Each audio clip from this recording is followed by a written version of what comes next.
It's August 26, 1988. The Republican National Convention in New Orleans, Louisiana nominates George H.W. Bush for president and Dan Quayle for vice president of the United States of America. Planes, Trains, and Automobiles, starring Steve Martin and John Candy, is released on home video. The album Two Nuns and a Pack Mule is released by noise band Rape Man. Just when you think you're done with rich people, John Candy, and horses, Bobcat Goldthwait and John Candy tell you to go fuck yourselves because Hot to Trot gallops to theaters.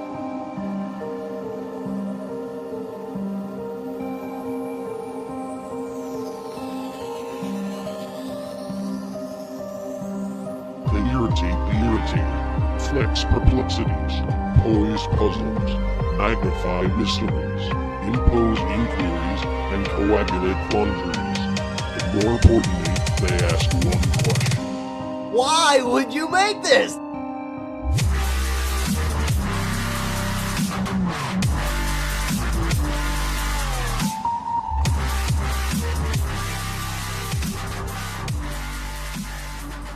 Hello, everybody. Welcome to Why Would You Make This? I am Jimmy Time. Thank you for joining us. I'm joined, as always, by my co-host, Danny Money. Jay Delta, how's it going, guys? Not Hey, bad. what's up, man? It's going pretty Right. well. That's good. And we are joined this time by how would you like to introduce yourself? Joey. Joey's fine. Yeah, that's No fake internet name. fine. No, All right. Well, that's I have dumb. enough of those. I don't want anybody Everyone to should worry have about. multiple fake internet names that you then have to research through a series of backlogged pages to understand. And then you have to delete your browser history so nobody Yeah. Well, nobody you sees the should sites you've been to. You should you should just constantly use the internet in incognito mode. Everything you do. Yeah, but then you gotta log in again. Yeah, you gotta do it for porn anyway. How do you find a really good porn that you... I always feel bad. There's always like this one site that I go to. Every time I go to it, my computer's like, browse the internet anonymously. I'm like, oh, they know. Oh, man. All right, everybody watch the film, right? Hot to Trot's the film. Yes. Bobcat Goldthwait. All right, let's jump right in to my favorite hour. It's not a full hour, but in our hearts it is. It's the Troy McClure Hour. Hi, I'm Troy McClure. You may remember me from such nature films as Earwigs, Ooh, and Man vs. Nature, The Road to Victory.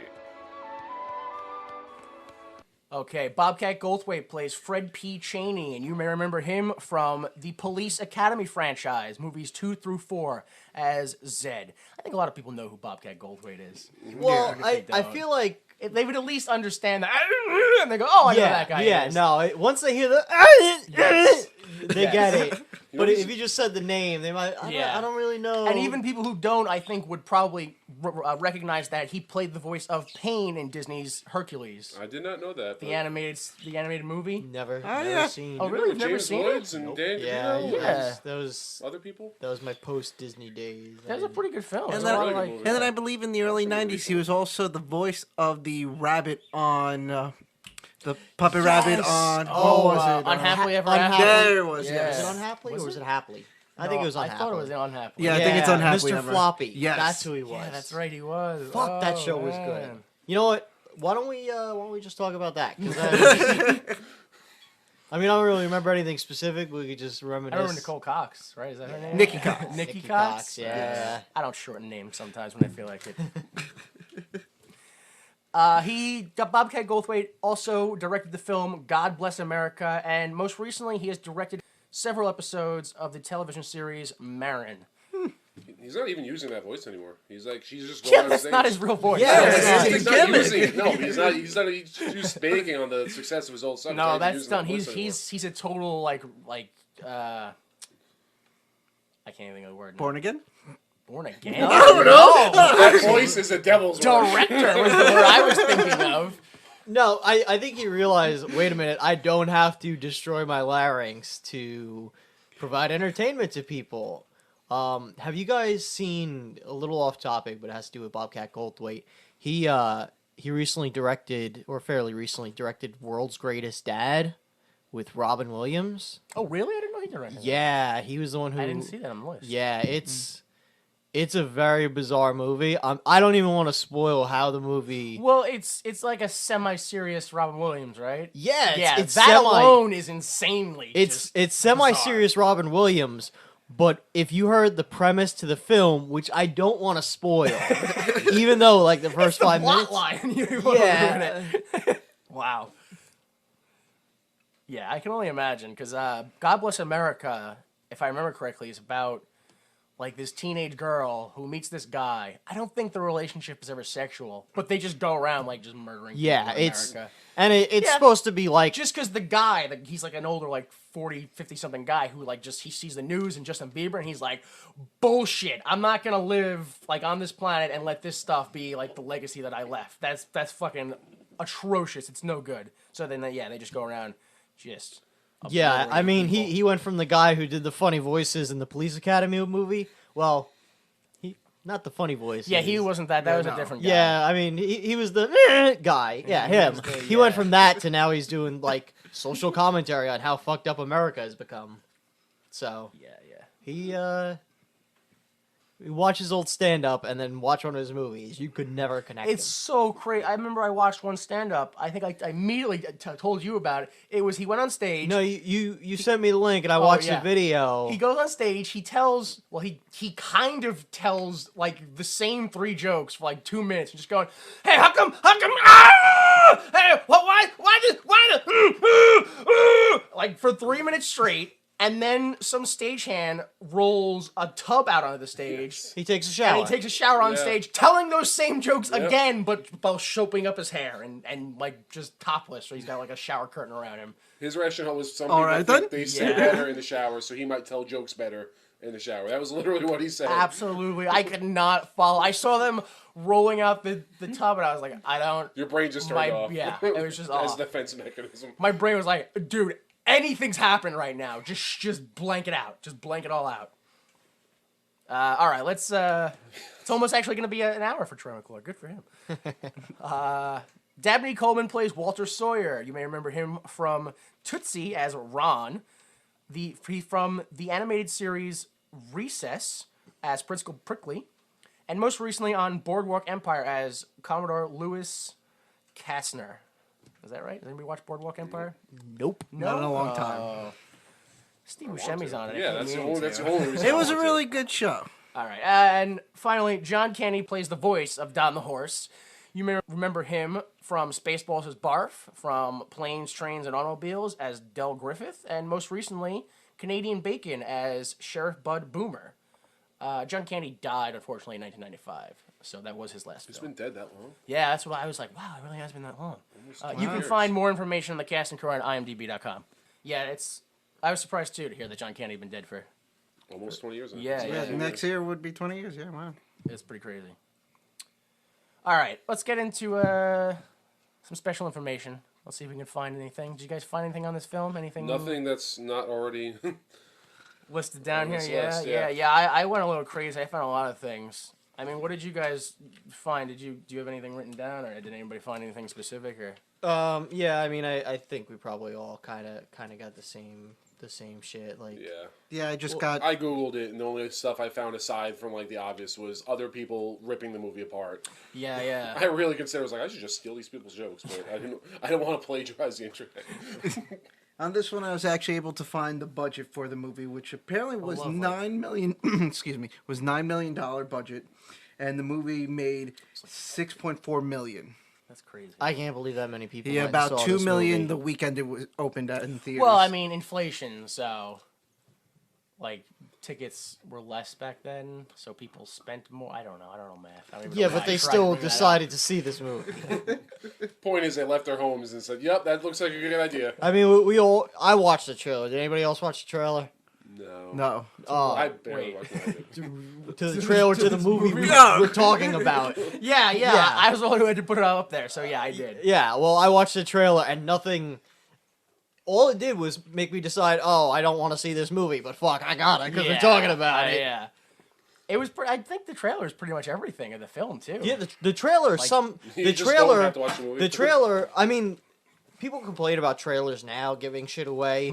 I don't think they realize that like old school trailers, literally like, all right, well the movie's gonna start here, and then this happens, and then this happens, and then here's how it ends. The plot of the movie doesn't actually follow the plot of the. Well, I should say the plot synopsis of the movie doesn't actually follow the plot of the film itself. Nope. Because the synopsis is like, oh, Fred P. Cheney inherits a talking horse who's very good at the stock market, and he helps him get rich, and that's not what happens. False. He inherits a horse who is a terrible bigot.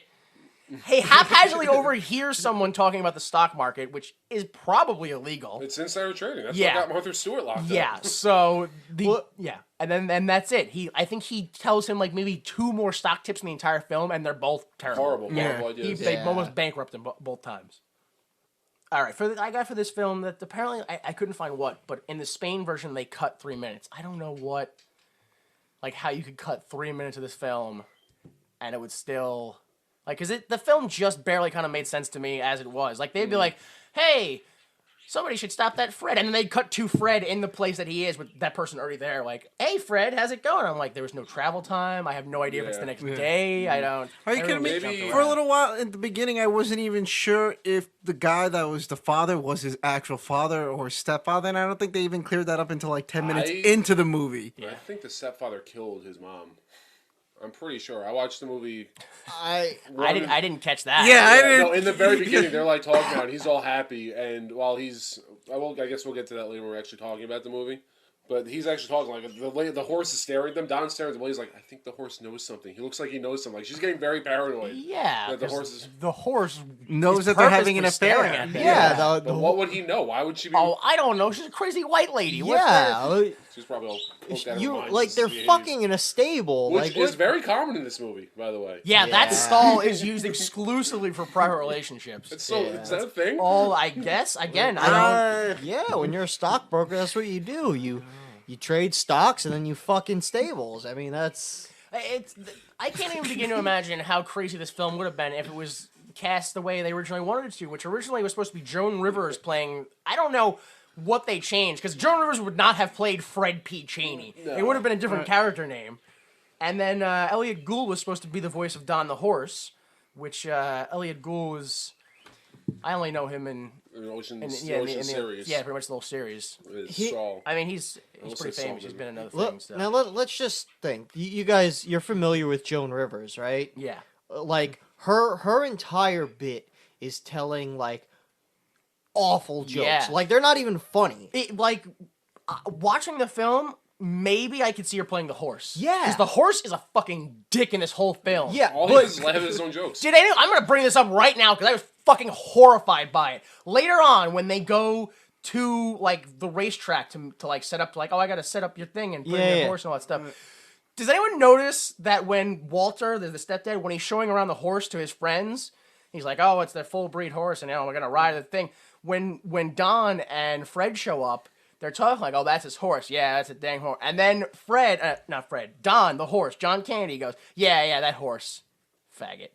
no, I Yes! I rewound it like 4 times. He mumbles under his breath, faggot. About it, and I was like, what the fuck? Why? That was I so completely uncalled missed for. that. No, Yeah. It's hard to hear because I think he said it, and then they were like, no, because Bobcat Goldthwait's line is over it. Yeah, so you can just barely hear it. I bet it's one of those things that just kind of like slipped into the movie, kind of like. Well, that's the one of the things I found out about this was that apparently when it was doing with Elliot Gould as the horse, they did screen testings. It was awful. People did not like him as it, so they rewrote the script. Then they had John Candy come in and do the voice of Don, and John Candy went, "No, I don't need that script. I'm just gonna ad lib all my lines. The whole script he improvised." Which to me says they had to rewrite everything else because the horse had dialogue that was integral to the plot. It's not like, I mean, a lot of the stuff he was saying was nonsense, but there is serious shit that he says that he's having he shows conversations. up to his parents' house and immediately goes, "Oh, I wonder what mom's cooking." Like horses can do that. Can we talk about how during the race he says, "Oh, I haven't run a mile since high school." What? What? So horses have height? There's a lot of things about this film that make me question the Can we animal talk kingdom. about how he uses a phone, please? Several times in the movie? Can we just Can we make a why would you make this cut where we have the opening credits and then it's just a giant middle finger on the screen and the closing credits, and at the end we just say you're welcome, we just saved you an hour and 30 minutes. Yeah, right. Because this movie fucking throws logic out the window. I didn't laugh, I didn't chuckle, I assumed this was supposed to be a comedy because it sure seems marketed that way. Yeah, But Ended the up as a lighting and tragedy. stuff. Yeah. yeah. Oh man, it's funny that you mentioned that because in a 2011 interview on the WTF podcast with Mark Maron, he talked about how he got the script for Hot to Trot and he wrote on the cover of it, "Why would I do this?" To which his manager had replied with a $ sign on the cover. So we finally have an answer to the question we asked: why would you make this? Cash. Cold hard cash is the only reason he made this film. Yeah, and this film maybe should not have been made. It was nominated for 5 Razzies. I couldn't believe that they gave Worst New Star to Don the Horse. Yeah. Shouldn't it have gone to shouldn't John Candy have gotten Oh, that's the thing that I absolutely love about this film. And by love, I mean is fucking awful. In all the TV spots and promo ads, no acknowledgement? no, it's starring Bobcat Goldthwait, Dabney Coleman, and Don the Horse. There's no mention of John Candy at all. Oh, so he knew. He must have known this was gonna flop and was just like, Yeah. Either that or But expected no, it to I'm not really gonna use my succeed. name. Because if you watch like Muppets movies, they're like starring Kermit the Frog. Like maybe He might have because there's also there used to be a 100 number that you call and then he would just tell jokes and then tell you a little bit about the film. So maybe he thought like, oh man, this is my ticket. This is like the Star Wars franchise that it's just that there's gonna be an expanded universe of horse knowledge and But like this movie baffles me. Number one, like someone came up with this idea. Yeah. Number two, someone greenlit this idea. Number three, tons of people agreed to participate. And again, we can't can even. we can write a $ sign on Yeah. there, and we can say, all right, yeah, my pride and my whatever is worth this much money. No. Sure, I can buy that, but like. Yeah. Who fucking marketed this movie? I don't know. Because at this point, Planes, Trains, and Automobiles is out. Like Yeah. it's out on home It video. came out, I think, like a week earlier. There's no way John Candy's name isn't like it doesn't have a value. Why Yeah. wouldn't you attach Market that? him, Yeah, yeah. why wouldn't you market he's that? the biggest star in the movie. Oh my god, he's absolutely. Yeah. I mean, I'm not familiar with Bobcat Goldthwait's career to know if he might be slightly more famous than him at this point. I don't but- think so. I mean, don't think so. Yeah. But yeah, just to go on further with what you're saying, IMDb lists quotes from the films, and the only quotes they had from this film was a quote from Don the Horse, which is, "Whoa, padded elevators, Fred, you finally made it." And another quote from Fred P. Cheney, which is about the atrium in his new apartment. "What is that, a little yard?" That was like pretty good. I actually didn't watch this film. I just spent all day. Just doing Bobcat. Yeah, just because I practicing. knew I wouldn't have to watch it. I wouldn't have to watch it. It would just be him, Yeah, like, I mean- making Padded runs. elevators a status symbol? Is that a thing? I don't know. I would think that would be like, okay, I'm in a mental hospital and this is in the crazies murder all the staff on the floor and try to There's only 2 escape. places that have those. It's industrial places because they hit big ass deliveries, and for crazies. That's all. Oh man! All right, let's go ahead and jump into this film.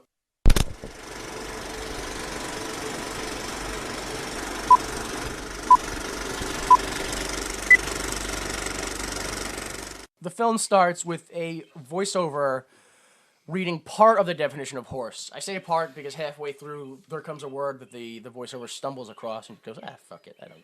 And they just keep Yeah. it, which should immediately tell you what type of film you're watching. They're 4 seconds of the film, and the actor went, screw this shit. It doesn't matter.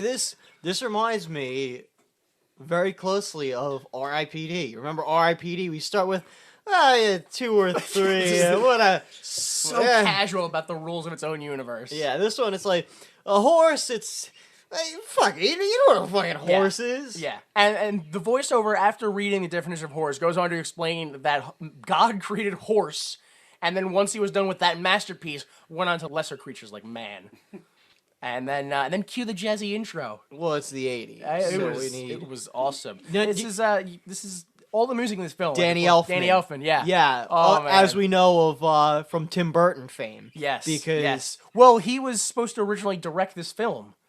Tim Burton? Tim Burton, yeah, not Danny Oh. Elfman. Yeah. Well, I mean, That would've Hey, made it's sense. possible this fucking film. I think it's good that Tim Burton didn't direct this Yeah, because then we just would have had another fucking Johnny Depp movie Yeah. where he acted weird. Thank well, God. it was Like- he turned this down to go do Beetlejuice.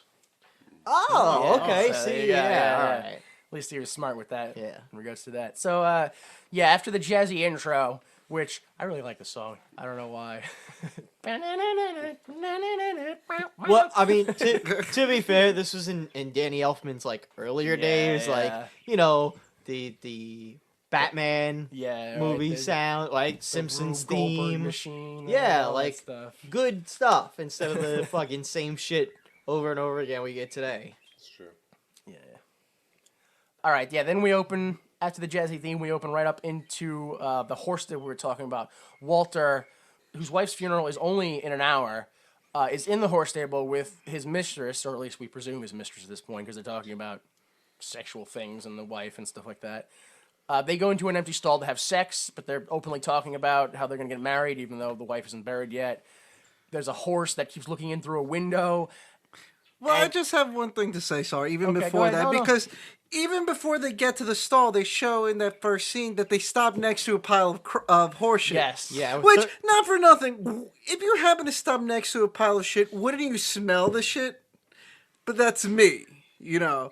I think it's amazing that it only took this movie 30 seconds to put a horse shit stepping in horse That's shit. true. down. Yeah. 30 seconds and we're How'd you get it in there. there? Can I ask something? What the fuck was with Dabney Coleman's teeth?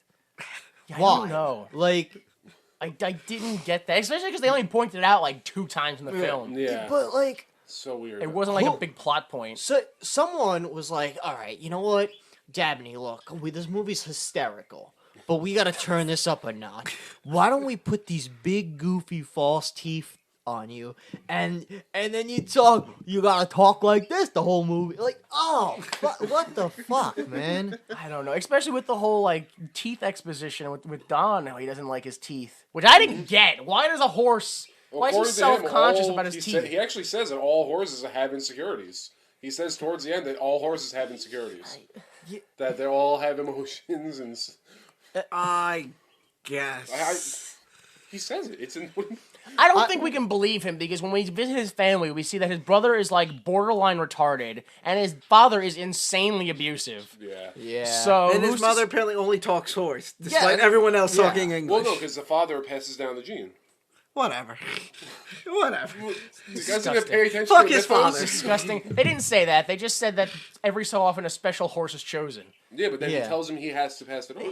Yeah, but that's just some patriarchal bullshit of, hey, pass your seed on because, that's how life works and I will feel unaccomplished if you don't. It's true. Can't let the bloodline die out. If you notice, he also crossed his legs when answering his father's dying Yeah, wish. that was Yeah. strange. Holy crap. Yeah, this is horse really character awesome. is a piece of shit. He's a really big And I asshole. can't even begin to imagine how much John Candy ad-libbed into him being a piece of shit. I don't know if that was entirely his idea. He was like, yeah, I'm just going to make racist remarks all day about everything. And, that'll be the greatest horse character But- ever. I don't know, like, I assume everybody here has seen quite a few John Candy movies, right? I feel like, except for the very specific ones where he made a joke about being a horse, where there are plenty where he's just making jokes, Yeah. have nothing to do with him being a horse, I feel like he just borrowed lines from other movies. Now, maybe he did, maybe he didn't, but that's what it feels. It feels like, oh, now I'm being another John Candy character for this joke. That's how every time he said something, I was like, I genuinely don't know if he's being sarcastic or delivering the line, just poorly. Yeah, Yeah, it's hard. I have to imagine. I hope John Candy was like, these fucking idiots paid me already. Oh, yeah. I'm a horse, and here's a fucking joke. Oh, all right. Well, cut for the day. I'm gonna go do coke or whatever before I die. So much coke had to have been involved in this. I do. There had to been... There's kind of a coke joke in it where Bobcat actually says, "I have to go powder my nose now," which, if that's a dude, that's code for I guess. I don't think it was. you haven't hung out with enough cokeheads. No, but I don't. I think, just think think you've you been hanging out with too misinterpreted. many. it. Yeah, problem. I think you hang out with too many cokeheads You because assume anytime any powder is involved, it's cocaine. It's the 80s. Was it? Worst NSA agent ever. That's where you are. All right, yeah. So then Fred shows up to that stable that we were talking about, and Carlos, the stable hand, tells him where his father is. He opens the stall, sees it, gets very angry, immediately just hurls a pitchfork at them. Yeah. Tries to murder them. Yeah, and then the horse laughs. Like, we just see the horse that was looking at through the window, all of a sudden it laughs, and you're kind of just like, what? Like, why? Like, what the fuck? All right, whatever. And I was upset because that is the last time you see Bobcat Goldthwait express violence.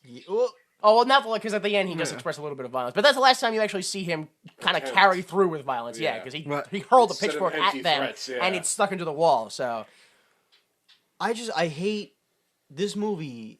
None of the characters are smart. Like, none of them have logic. Like, we'll get more into this in a second with Dabney Coleman. But, alright, let's say. Got your wife, right? For some reason, for tax purposes, you give her half your company.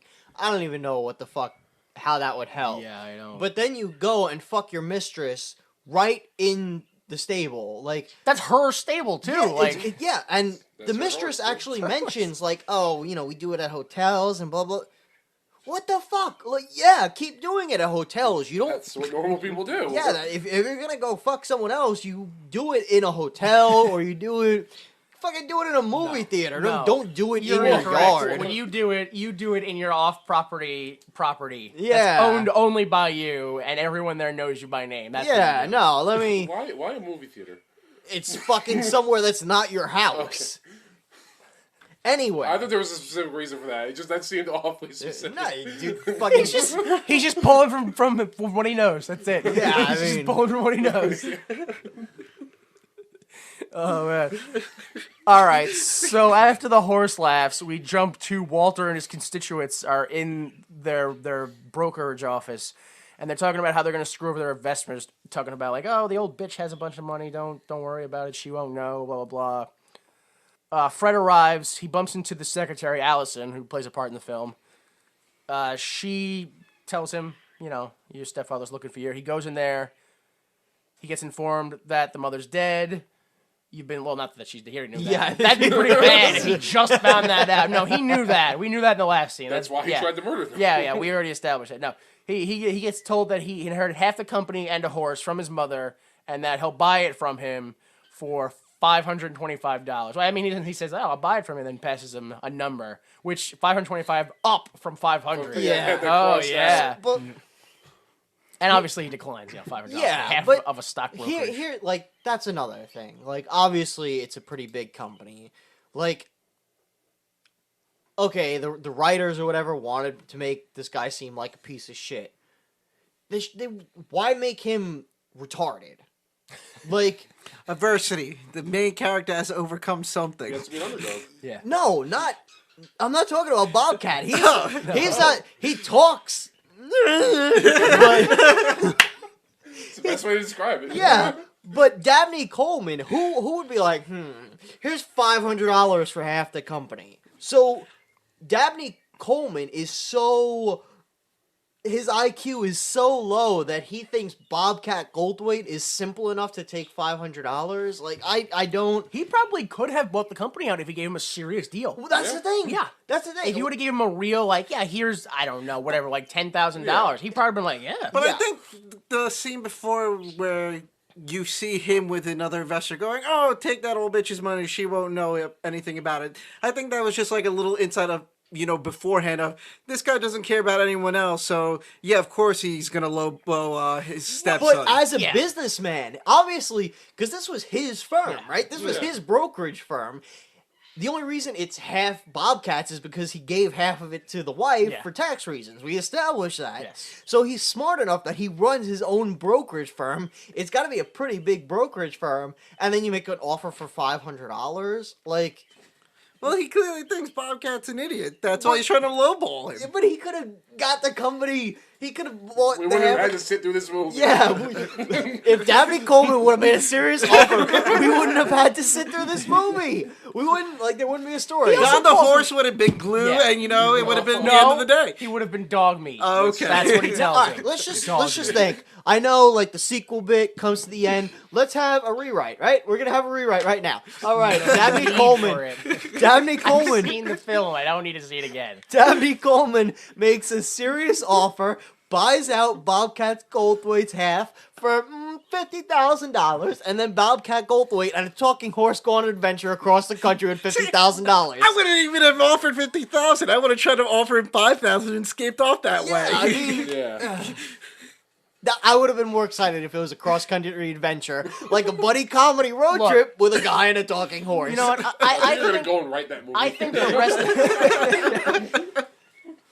Copyright. Nobody steal that shit. Yeah. No, but I think it perfectly personifies what we're trying to say when later on in the film, the man who runs the brokerage firm is just standing around in his office questioning why the other guy, who's also part of his company, is making money. Yeah. Hey, how's that guy making? We should make money from him instead. And then at one point later on, I don't care about spoilers. They sabotage him, which is their own company. Yeah. So like, clearly he has no regard for anything outside of himself. He'd rather see the it's company a fail. miracle that he's made it this far in his own business. It was probably mostly the wife doing the business. Yeah, but Because it's- it makes no sense that this guy could have controlled the company for that long, making such poor decisions. Maybe that was the thing. Maybe because the original script, maybe the horse was a genius, and he was stalking, so he gave the wife all the business tips. I don't believe that. No. Because this horse is clearly not a stock If that was the broker. case, then the wife would have made an appearance in the film. Or the mother, I guess, because she I- doesn't. yeah. That Bobcat Goldthwait's real father does. He shows up in the film for some reason. Wait, really? Yeah, they Yeah. do a flashback. You don't remember when Don's when they're in the RV and Don starts talking Oh, about yeah. the dad and Okay. Elvis and all that stuff and Yeah, Yeah. how the father blonde found guy? him. no, you completely blocked that out, huh, Delta?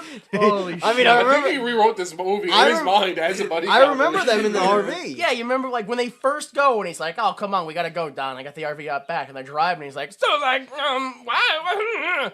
And he's like, "Oh, let me tell you, I was used to be friends with your mom, and then your dad would drive me around cross Yeah, country. okay, Yeah, all we'd right. sing Elvis, and yeah. Okay. Yes, I So it recall was that. the dad's now. horse, and Yeah. he got locked up in the stable pretty much after the dad died. and that Yes, was it. Yeah. yes. Okay. So now we have all that down. Are we done? Can we move on now? So then, why wouldn't the kid know about the horse if it was his dad's prized possession? Yeah, how come they kept the talking horse thing a secret? I don't know because it was a lot of pressure for an animal. yeah, the Of talking course, horse world is a complicated situation. and he hates Mr. Ed. Self-hating, really. Hates his teeth. That doesn't make sense. It's another reason he's a fucking dick is because he states that he doesn't like Mr. Ed. Why? Oh, because he's not a talking horse. He's like, okay, so you hate him? He's like, yeah, horses don't do that unless, I forget what he says, like, They when stick you, a carrot up their yeah, ass. so apparently Yeah. he hates Mr. Ed for being molested. Yeah. He hates Mr. Ed for being mistreated by his animal handlers. Absolutely awful. This is, I cannot get Ed past actually what a talks? piece of shit You character know, this guy I is. gotta say, I hate those poor exploited Chinese workers. Oh my who god, are they just forced. lay around and get forced into labor all day. Yeah, Yeah, those they- dicks. Oh, they stand up for themselves. Ugh. All right, so yeah, after Fred gets blowballed, he goes back home to his mansion, which is the place he lives with his parents, and the mistress we saw from earlier answers the door, and she's like, "Oh, I was told to pack your stuff," and he just gives him a bunch of garbage Plastic bags. cans full of empty cans. Yeah, plastic. Yeah, plastic. 'Cause bags I'm full of it, yeah. almost Oh, they had positive to be that's what filled. it Yeah, said, that's what I yeah. wrote down too. It's like they have to be filled with empty aluminum cans. They have to be. Like, I don't know if that was supposed to be a joke or if the props department was that lazy. you Did know? I- Probably that lazy. Did I miss something, or is there a point when he's leaving the house and he goes, "Well, every dog has his day," and then drops the bag and a dog sound is made, as if there's a dog in the bag? No, I doubt Nobody it. else No. heard that. He goes, "Well, every You dog has the added horrible day," parts to this and movie. then goes, "Son, I analyzed You this guys shit are out of making this your own film. movies. No, you need to listen to like the stupid background You noises. gotta look for the subtext. I don't understand how I'm the only one who hears this, because anytime anyone whispers in any film, I go, I don't know, I have no idea what's going on. Anytime anyone whispers You know, anything. and I had the That's 'cause movie you're- playing at like 200% volume. Maybe I'm just deaf. I don't know. Jeez, That could I be. don't know. All right. So after he gets kicked out of his house, Fred goes right back to the stable to meet the talking horse. What? No, I think, was he going there to sleep? I got the impression he was going there, like, all right, well, I guess I'll sleep here. Oh, well, yeah? That was the impression I got. I guess I'll go sleep where I just caught my stepdad fucking his mistress. Oh, really? That was the impression I got. I got that he was just there to pick up the Yeah, horse, he was and then there he with was the gonna horse. leave. Where? Not a fucking clue, but We're gonna Just sell play. the horse. All right, well, I don't have any money or a place to live. Well, I'll just get my horse and Just gonna, That's his only- reenact a poorer version of Larger Than Life. we'll just reenact the awesome. scene from Don't you Empire do that, Strikes man. Back where we cut open the animal and sleep just- inside it. Oh, Inside of that's it. no, awful. Yeah, Poor so Harrison Ford. he goes to the stable for some fucking reason. It's his only asset is the horse. That's a bad asset. Yeah, what is he You can sell what a are you horse. gonna do? Who's Yeah. gonna buy? A dog food factory or a glue factory or they're probably not gonna buy it.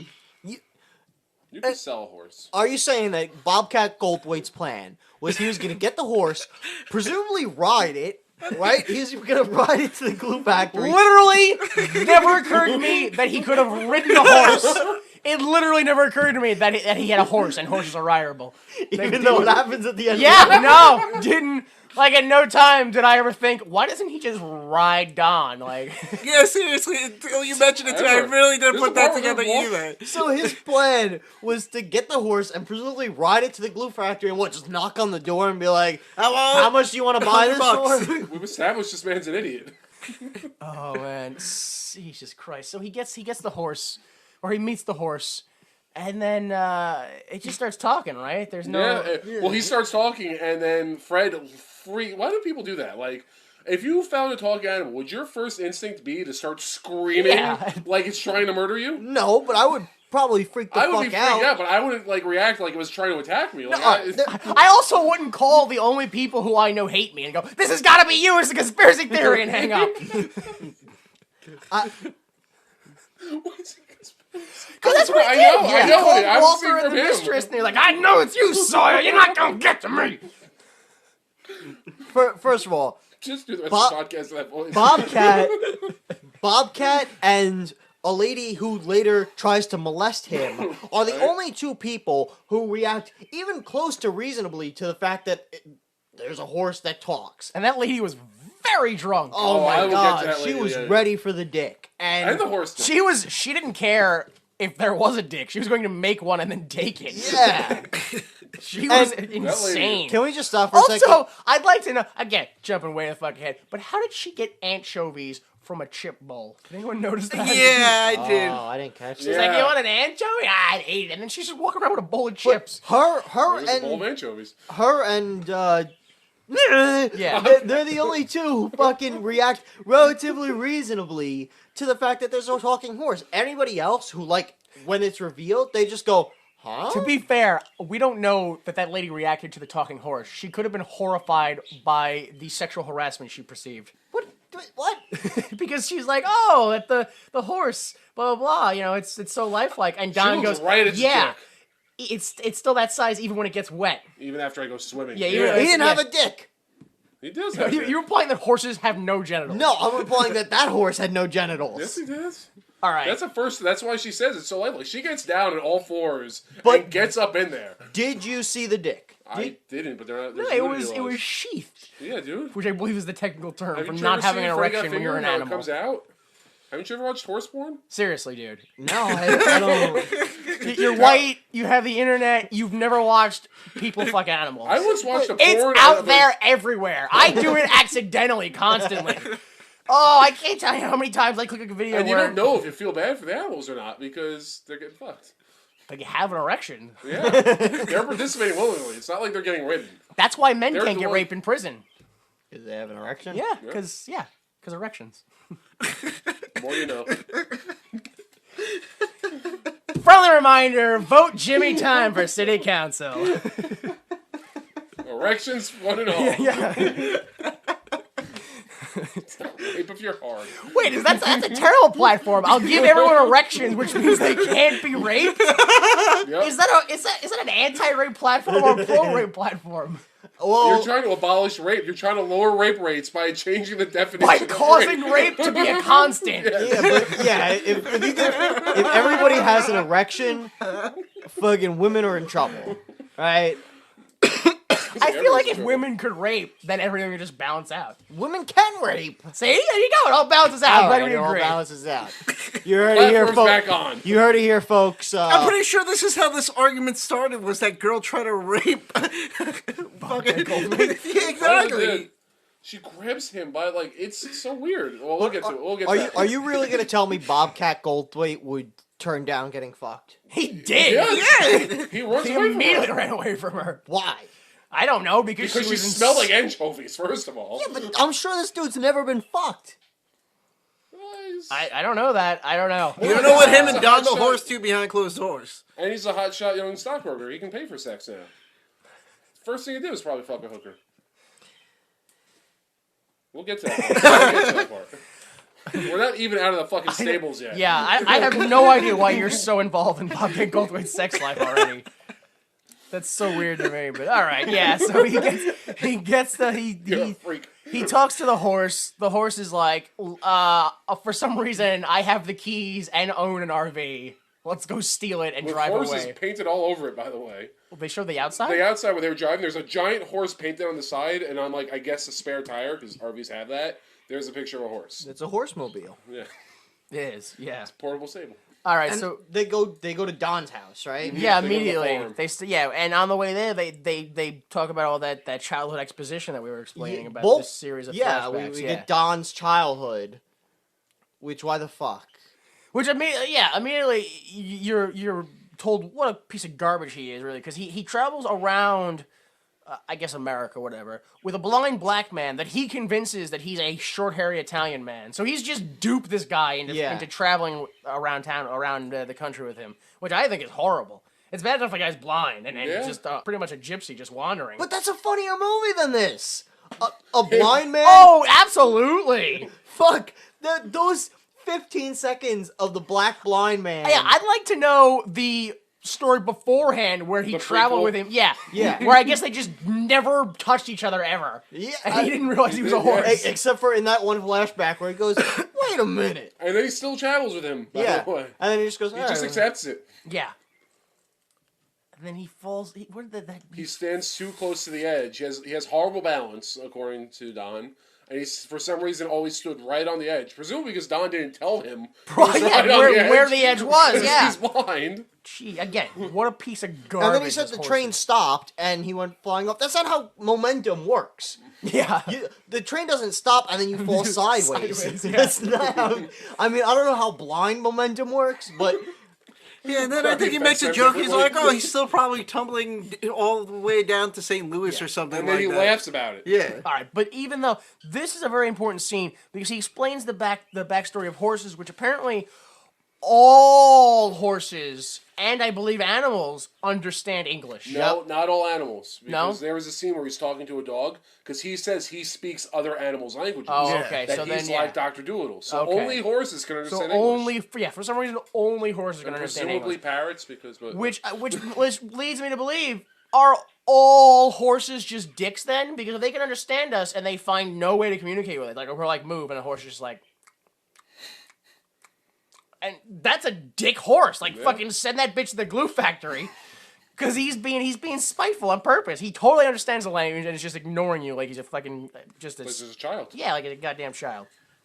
Yeah, Yeah, that's me though. That's how I feel about that. I agree. And I'd also like to point out that The Rock has absolutely ruined Elvis for me. Because during this scene, Don and the dad, they're singing Heartbreak Hotel. And when they get to the part, it's down at the end of Lonely Drive. My brain goes, Jabroni Drive. That's what it is. Because The Rock is so ingrained into me, apparently. All right, so they arrive at Don's parents' home. And we meet his brother, who, I don't know what's wrong with him. I think he has adult onset retardation. They seem to imply that it's because he watches too much television. It doesn't make any sense, though. Which seems like a bad platform for a movie. Yeah. Watching TV makes you retarded, kids. Or to continue let him watching television. Yeah. So they say that his mind snapped after his favorite horse actor's head was in the bed in The Godfather. Which implies he doesn't know how acting works. That's true. And Or it did they also really kill that horse? implies that, yeah, it was a real horse that they killed. And how do horses get TVs?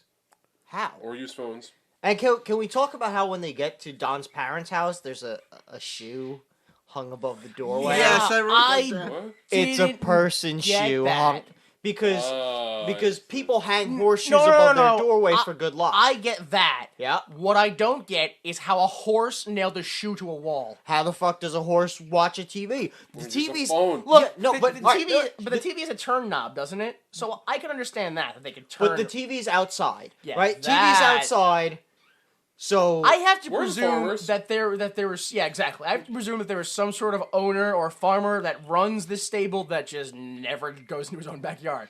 People show up with a stray of horses and they just come Leave right them in. there. And But what I'm saying is there's a TV outside. If it rains, that TV's destroyed. Who's taking this TV in and out? Right? There's no maybe they're in the way. middle of a Maybe horrible drought. maybe it's Lou. Maybe he's Trap. figured it out. No, he just goes knock knock knock. That's all he does. All he does is quote the Three Stooges, which I want to say. What came close to making me laugh was 4-second clip of the Three Stooges that we were watching on TV. I wanted to go, wait, go back. I want to back watch to the more of that Stooges. because I'd rather watch the Three Stooges because that would make me laugh. First 15 minutes is backstory and exposition. Next hour, Three Stooges clips. Fine, I'm down. It just turns into like a Mystery Science Theater 3000 with horses. I'm all right. That's fine. All right, so they get there and immediately we get this like typical like, oh, racist bullshit, like you're different, so we're gonna ask you all those inappropriate questions. The mom's like, what's it like to have missionary sex? Heard the What's exact it line. like Oh, to to face face sex, someone yeah. while Look at during someone. sex? The father says he can't tell if they're man or woman unless they're naked, which Yeah. assumes he's seen humans naked a lot. Yeah, it's awful. Which ties us back to the horse porn. Yeah, Oh, he was used for. I guess so. That's why he hates people. Maybe. Yeah, they all hate people, I should point out. Like, every horse. Don and his dad and all the brothers kind of... Lou doesn't. Lou loves the Three Stooges. Yeah. Maybe he loves them because they're beating the shit out of each other. And they're always hurting one another. He loves the violence. Yeah, so they, Oh, yeah, this was insane to me. That they go inside, they're like, yeah, come in, humans, they all want to eat. Already bigoted against all humans. Whatever, fine, moving on, I don't really care about that. They go inside, and immediately, Don's father, don't have kids, they're nothing but disappointments. That's the first thing he says. So, I'm just like, why? Why are we here? Like, why did Don come back to this place? What does this contribute? Like, there's literally no reason. I couldn't figure out the purpose of the scene. Except when it ended, I was like, oh, this was to get rid of Don. Yeah. The implications of this scene mean that there was a part of the conversation where Bobcat Goldthwait went, hey, Don, where do your parents live? And then he just drove there without ever questioning it. That's true. Yeah, He wanted to get rid of him. Because at the end, after the father's done being like, don't have kids, they're bullshit, and Bobcat Goldthwait's like, all right, well, see ya, and just And just leaves. leaves. And Don's like, hey, wait a minute, where you going? Like, apparently implying that Don had no idea what the That plan this was. yeah. Now, do you think Bobcat was like, what's the address? Or do you think he was like, hey, can you give me directions to your parents' house? Or do you think Don knew the directions? It was like, oh, make a left here. Okay, nope, yep, all right. I was about to say that. Second traffic light, make a right. Maybe Don just made him go there, and Bobcat, once he realized, oh, this is his family. Well, this is the end of my road, I guess, with him. But why would Don want to go back? He said he hated his father. Why the fuck this movie? How about that? It is so much bullshit. Let's not let's stop dwelling on the pointlessness. Let's stop dwelling on this movie. The whole fuck. Bye everybody. Bye. It's over. Going to Applebee's. Oh my goodness. Yeah. So outside of the house, Don just pretty much just tells Fred, run the business. Go back to the company and run it. Mm-hmm. And also that he's moving in with him. Fred says he can't because he's a horse.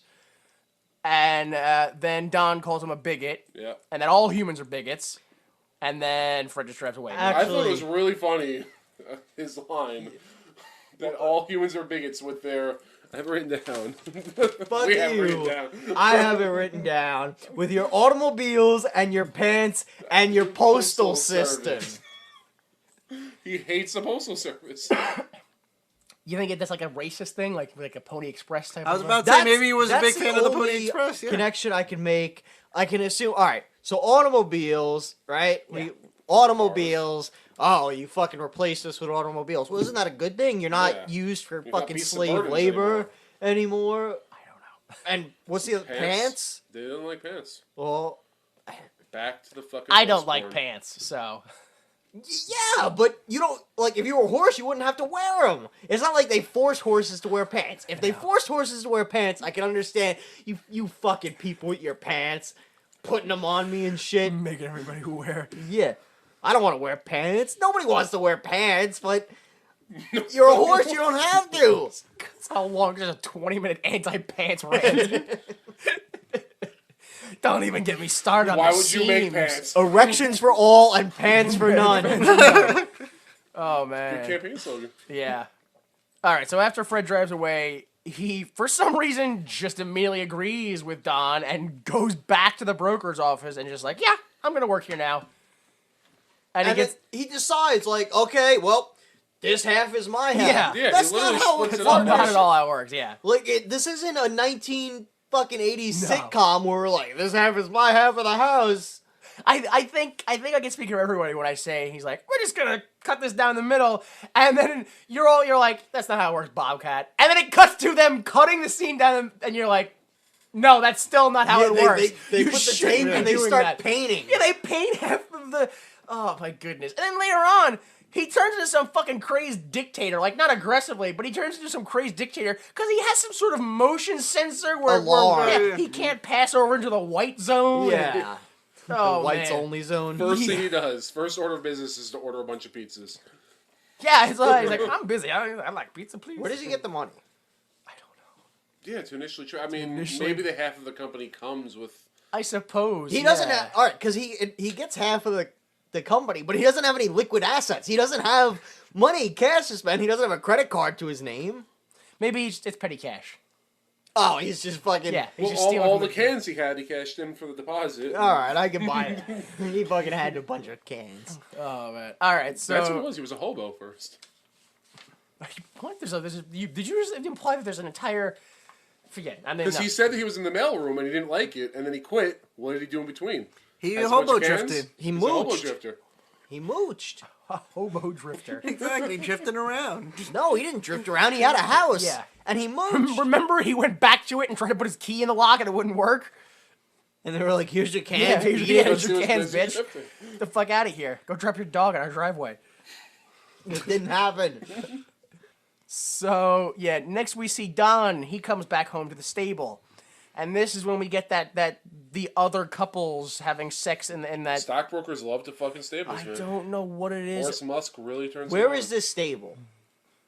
Like for personal research, like you're gonna go. I mean, Think about getting to the stock market. It's clearly disappointment for it's got to be a pretty sensual place. It's clearly you just show up and they just fuck you. Like you don't have to bring anybody. No, all right, but is this like on their property?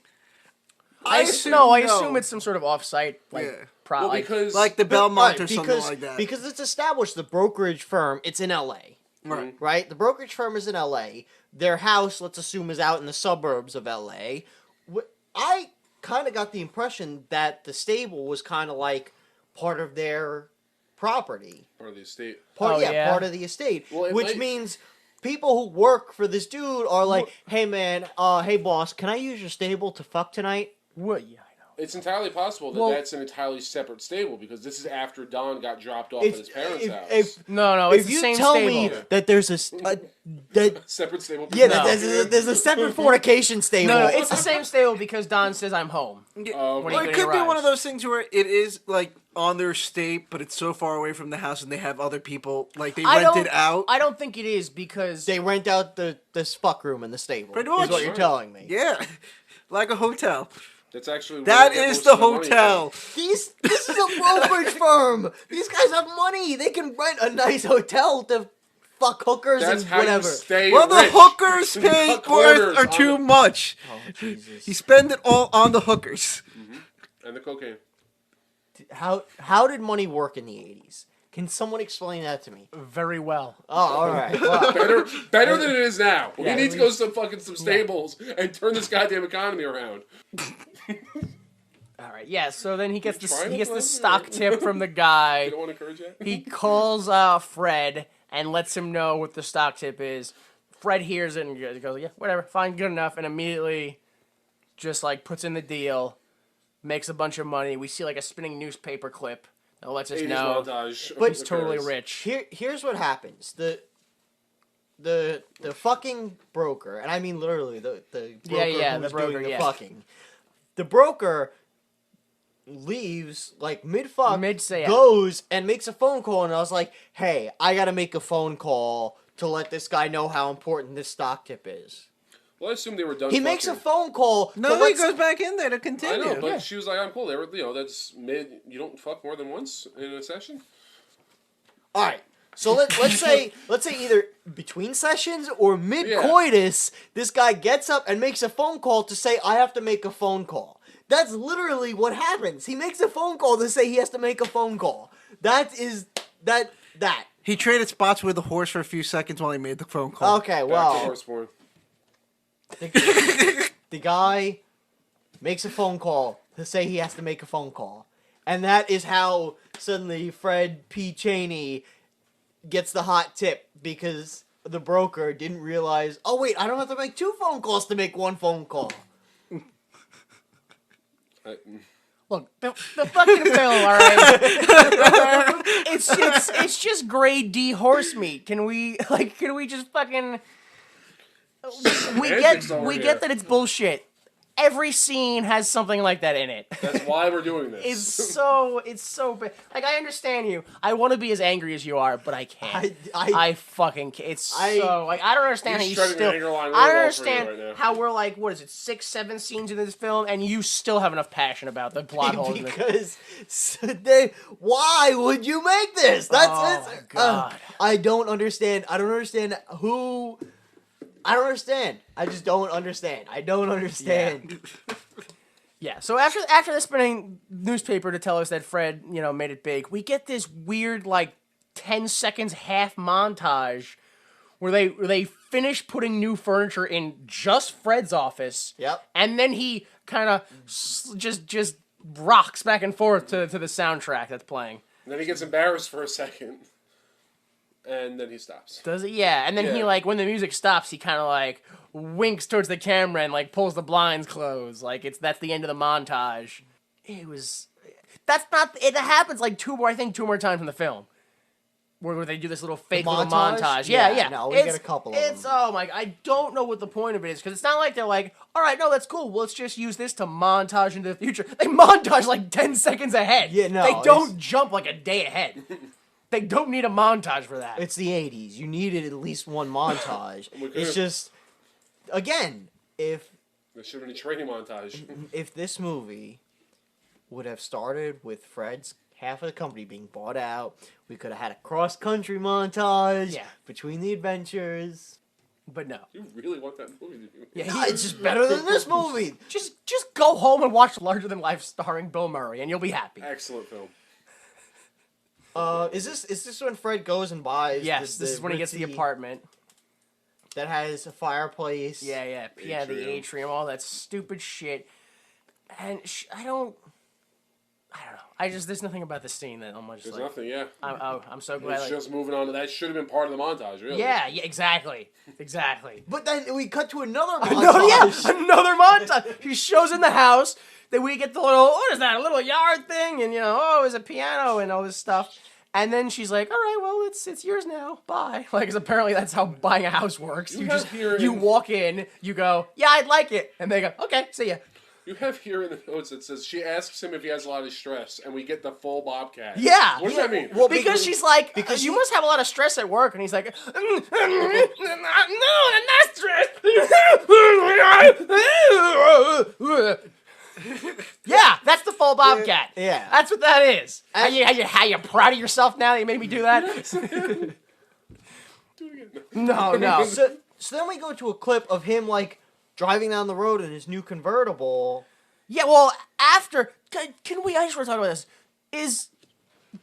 Was Bobcat Goldthwait supposed to actually be singing Tutti Frutti, or did they play Tutti Frutti and we were supposed to just pretend that there was some terrible, awful Bobcat version of Tutti Frutti playing because the lady that sold him the apartment reacted to him playing the piano and singing? You see her go, "Blue," when she's in the elevator. Now, I'm under the impression that it was him singing.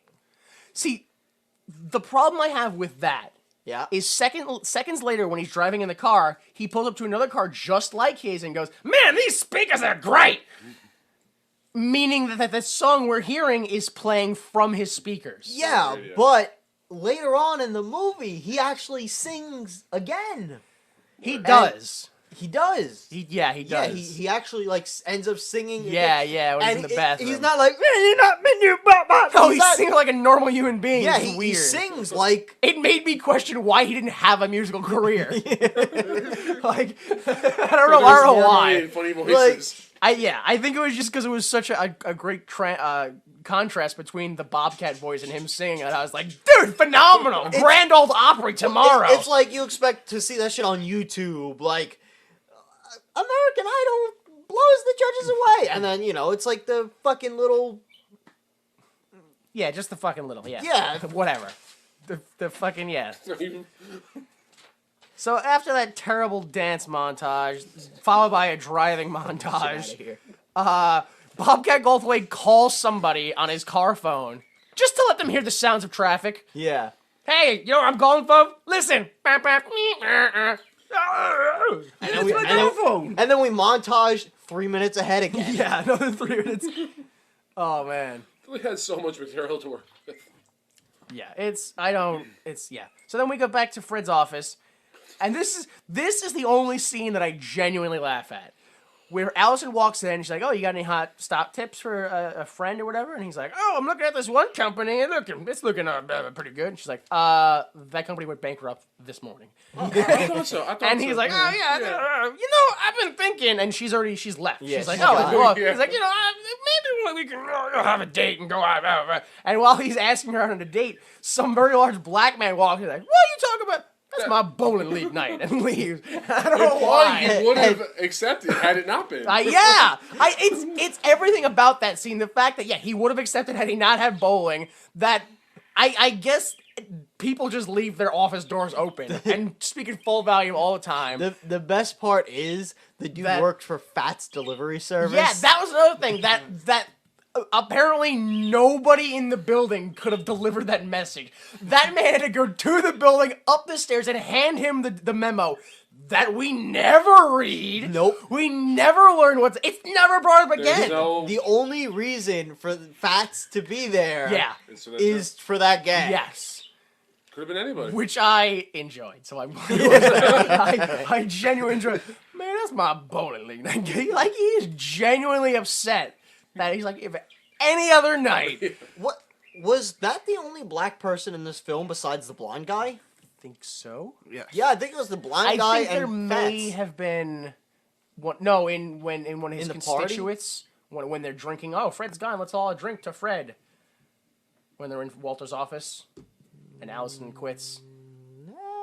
When the dickbag sidekick is telling her on the phone everything he Yeah, did. but I just don't think there was a black person. Oh, I thought there was. Did you write down that there was a black person there? No, I don't keep track of that. Jesus Christ. I kept track of the Asians, but not the blacks, unfortunately. How many Asians were there? One.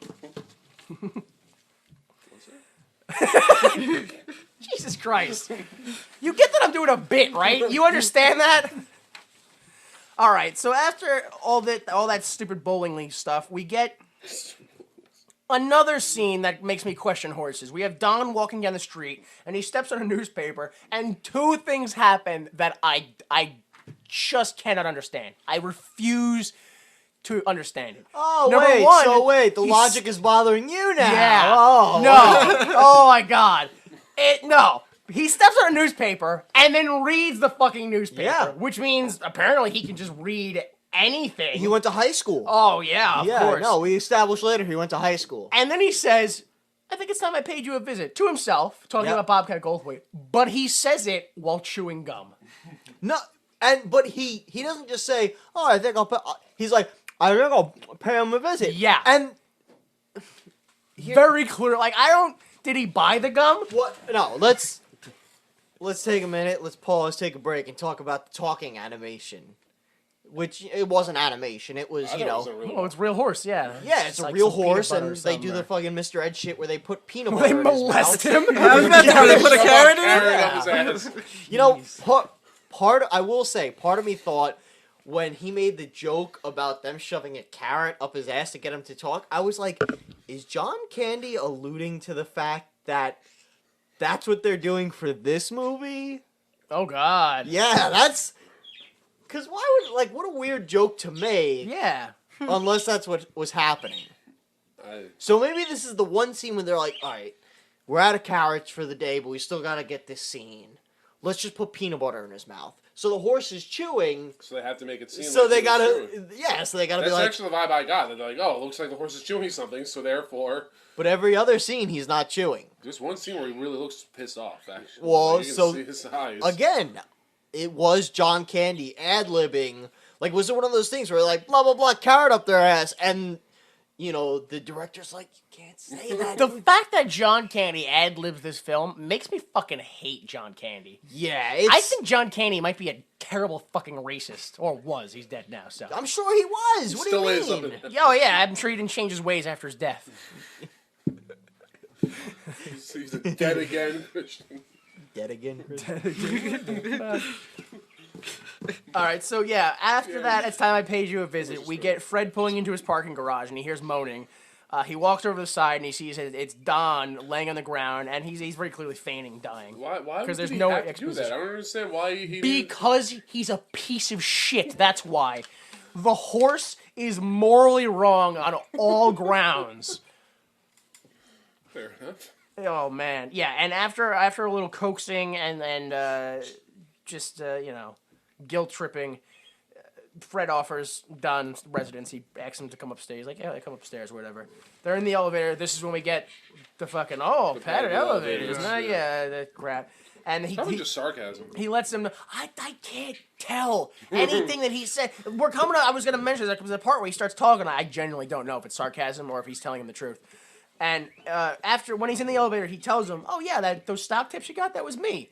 And apparently, I don't know why, but apparently Bobcat Goldthwait didn't realize he was talking to a horse, and he's shocked. He's like, "I owe my whole life to a horse? Oh man!" Well, because Yeah, if you caught this, when Don calls he calls The brokerage. Fred, yes. and he's like, Walter, as though he's Walter's fucking Oh, he made it. big teeth. He made it seem like, Yeah. He I'm trying to call Walter, Okay. and he's like, this isn't Walter's Fred, and he's like, shut up, Walter, it's important, you gotta buy up. So I thought that he momentarily went insane. Like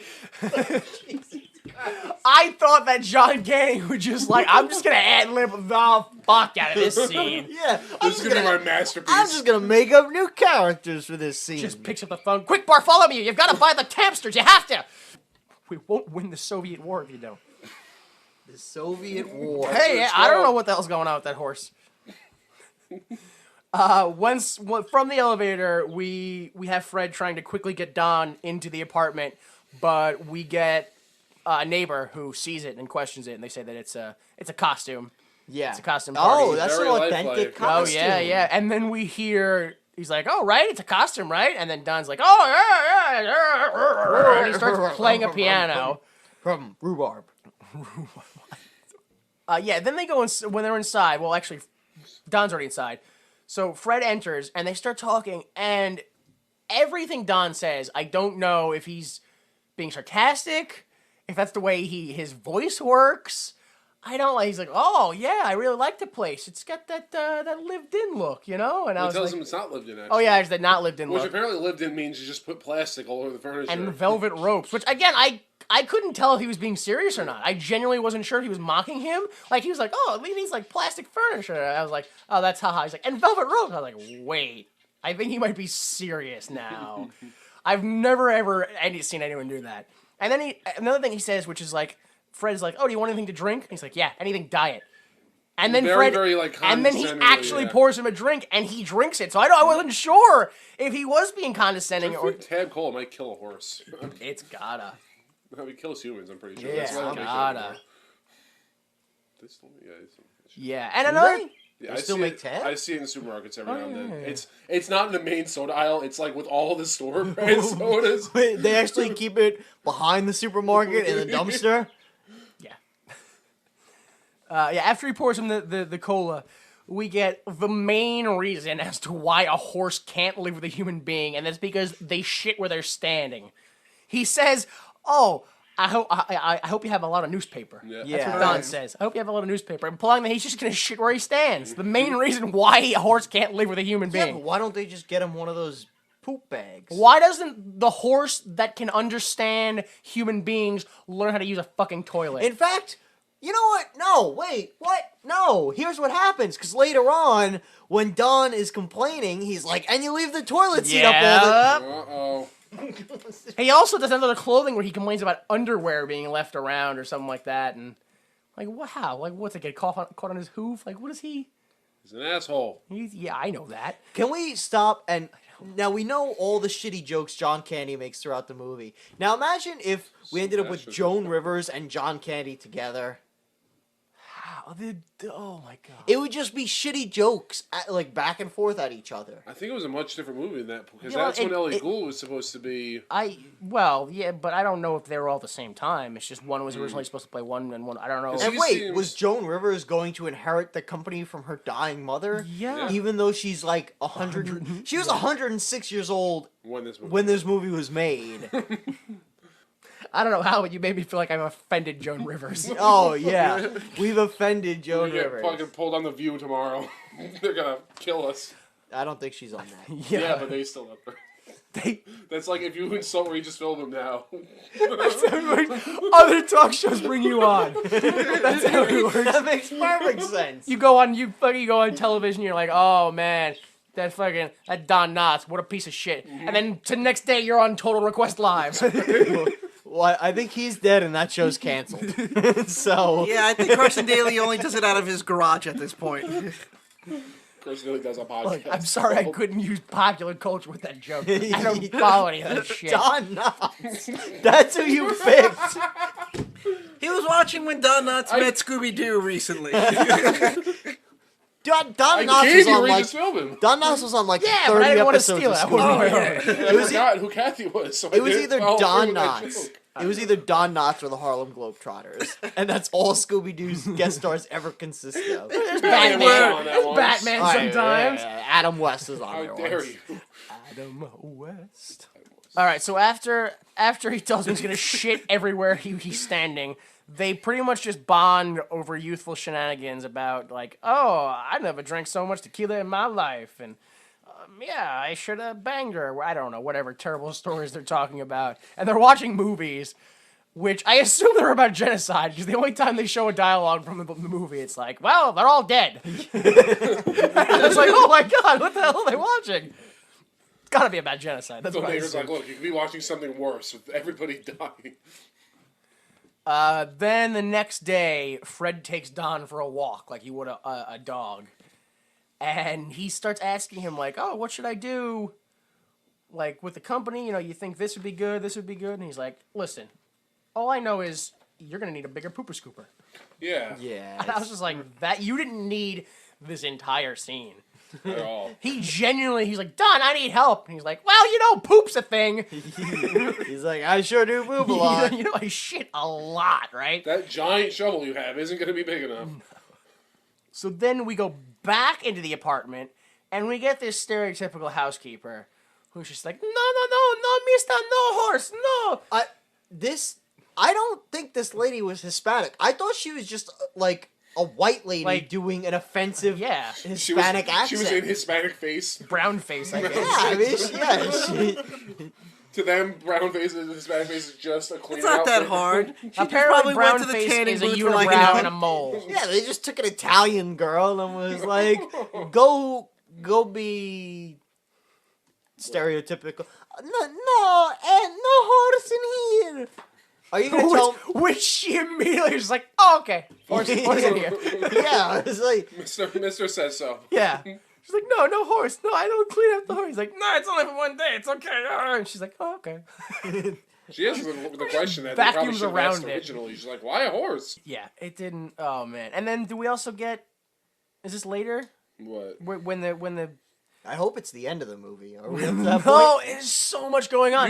You're the one who keeps on stopping us. Oh my god, is this when he gets that I blow-up know doll? what you're talking about. No, No, all because they right. go to No, the that's little later party on. first. All right, so then then she's cleaning around him, and we get the Don calls Fred in his office, and he's like, "Oh, I'm bored, and there's a party tonight." Yeah. Blah blah blah. So after that, Fred comes home. It's like some of these scenes are so bullshit. Like they literally just go, "Hey, you know something's gonna happen in a few minutes, right?" Oh, okay. Like, Yeah, it's just filler. Hey, you know the next scene is coming, Yeah. right? Like they probably should just jump into the next scene because then I'd be like, "What's going on?" Oh, I figured it out. Okay, I'm smart. Like no, they tell you what's gonna happen, Maybe- and then it's just like They just figured anybody dumb enough to watch this movie needs to be held by the hand and told I what's guess happening. so. Yeah. And when he shows to the party, it's like a loft apartment party. So the elevators open right up into the apartment. Yeah. And immediately he's just assaulted by this woman. He's like, A "I'm a single single man." man. Ooh, which is horrifying. Mm-hmm. You know what it made me think of? You remember in Roger Rabbit? Thank you. That's exactly what I was thinking. Okay, I'm glad somebody else. That's the first thing I thought of. Oh, In Robert Roger, when Shows he, when he him a thinks Toontown. he finds Jessica Jessica, and Yeah. it's the ugly cartoon. Yeah. And, oh man! Exactly what I thought Kinda, of. yeah, that's It was. Precisely. I don't know which came first, but one is definitely the other. This one I think came first over Roger Rabbit. I want to say no. Roger Rabbit I- 89 or 90. no. I thought Roger was like 87. I think Roger Rabbit's the better film, so we're gonna say Yeah. Roger Rabbit did it Roger first. Rabbit, yeah. Who Framed Roger Rabbit was 1988. These were actually, was that the same year? No, I'm pretty sure this came out. Yeah, the same year, but I'm pretty sure this came out before. But yeah, that lady, yeah, very clearly from Roger Rabbit. Yeah, it's definitely the Yeah. Roger Rabbit. Now that you mention it, yeah, it's impossible not to see. But anyway, she tackles him, and it's just like, "Oh, I'm eating anchovies. Isn't that sexy?" Or I don't know why. And that's the part that bothered me is she didn't have a bowl full of anchovies. She literally just pulled an anchovy out of air and then ate it. I didn't like it. I didn't like it. That's what I'm saying. Maybe she's mistaking anchovies for oysters as an aphrodisiac. Let alone who walks around with a bowl of anchovies. I don't know. I don't know. Which white What? assholes? they Where are. have you ever seen a bowl of They anchovies? usually come out of a little can. I don't know. Whatever. pizza. Anyway, yeah, Bobcat Goldthwait, of course, horrified, runs to his apartment. The lady follows him. Somehow he can't close the door fast enough, and she gets in the house. And this is the first point where I noticed he's got the atrium in his apartment, right? That's also outside of his apartment. That's also yeah. So in theory, you could just stand outside of his apartment and look Yeah, into look his right apartment. into it. Yeah, Well, yeah. What? How is that a I benefit? don't know. If also, I'm rich and I have a nice apartment, Yeah. I don't want people looking in. I'd also like to That's point true. out that those are shitty apartments because every time someone's in the hallway, you can clearly hear the conversation they're having. Oh yeah, absolutely. Clear. There is no question about what's going on. So yeah, after he gets back into his apartment, the lady follows him inside, and she's like, "Oh, look, a horse statue," because Don's just not moving. That was pretty amazing to me. The fact that they got a horse to stand still for that long. They probably just tranquilized it or something.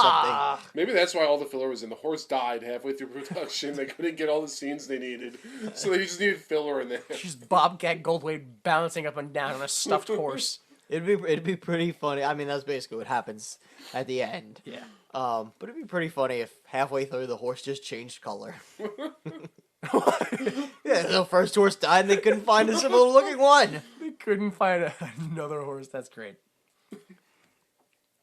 Yeah, so she starts looking at the statue, looks at the penis for some reason. That's what you look at when you see a horse statue. And she's like, "It's so light." We already said that it's doesn't Yeah, say yeah. when it's wet, and she runs out of the place screaming. Yeah, then again, Don's drinking more cola. They make a Catherine the Great joke. And then, just for no reason, he's like, "Oh, by the way, Fred, coffee. Buy coffee." That's not how. I don't think that's No! how the stock market. Although I don't know because It in might, trading yeah. places they buy frozen orange juice concentrate. That's true. Though, I'm not sure if that was real or not, though. That wasn't. It was a. No, I understand the movie was Oh. fictional. Jesus Christ! The way you said it, I was like, No, I meant that I'm not sure. Watch Hot to Trot and become dumber every second. Wait, Eddie Murphy and Dan Aykroyd didn't really trade places? You mean to tell me that Dan Aykroyd isn't really a black man in that film? He wears blackface in that film. People always forget that. Yeah, Dan Aykroyd wears blackface in that film. It's tasteful blackface, though. It's not a thing. It's not a real thing. Tasteful black. What, did somebody lick his head while he did it? Went, yeah, this tastes good. I believe me, did like, good blackface. Taste like good blackface. There's no such thing. It's Yeah, Lawrence it's all of Olivier! offensive. Trading Places. Othello! Trading Places, Always Sunny, No. Tropic Thunder. That's good blackface. It's still offensive. I don't care how funny it is. It's still fucked up. I'm gonna laugh at it every time I see it, but I'm also gonna acknowledge that it's morally fucking right. racially offensive. Yeah. Jesus Christ. So next, we're right back into the brokerage office, and again, Walter is just in his own, not Fred, the old guy. Walter's in his coffee, just going, how did he know about coffee? What's the deal with that? Yeah. Wait, what? Coffee? What? And every time that happens, it's Fred and his sidekick. They're just standing there going, how did he do that? I don't know. That's so weird. What's going on? I'm not sure. I'm gonna check the computer. Like they're like way into the scene. They're like, let's research this. Oh, you mean Fred's dad? Huh? You mean Fred's dad? Because he's Fred and his assistant. Stepdad. Dad. No, I said yeah. Fred's dad. Willard, I assistant, think is his name. Walter. Walter. Wilfred. Because he's evil, like Walter White. Whatever. Was it this scene? But there's a scene where, like, maybe the whole movie is so shitty it just all blended together. But I feel like there's a point where it's Walter and, like, his brown-nosing assistant sitting there, like, watching through the window, and then it cuts away and cuts back, and there's, like, 10 more people all just sitting there watching through the window. Yeah. Well, what it is, it's him and his partner. Yeah. Looking through the office. Yep. And then in the next scene, they're in the conference room. I think. Yeah. Yeah, And they're all there. But they're all in the conference room, like, watching. Oh, like, yeah, they're all waiting for him to come out. Like, oh, were they waiting? I Yeah, thought they were yeah. like, maybe we can get tips by looking into I the... presume, because that would make no fucking... That's the scene where we get the it white would- zone is for unloading. Yeah, and it would make unloading. no sense, like the rest of this movie.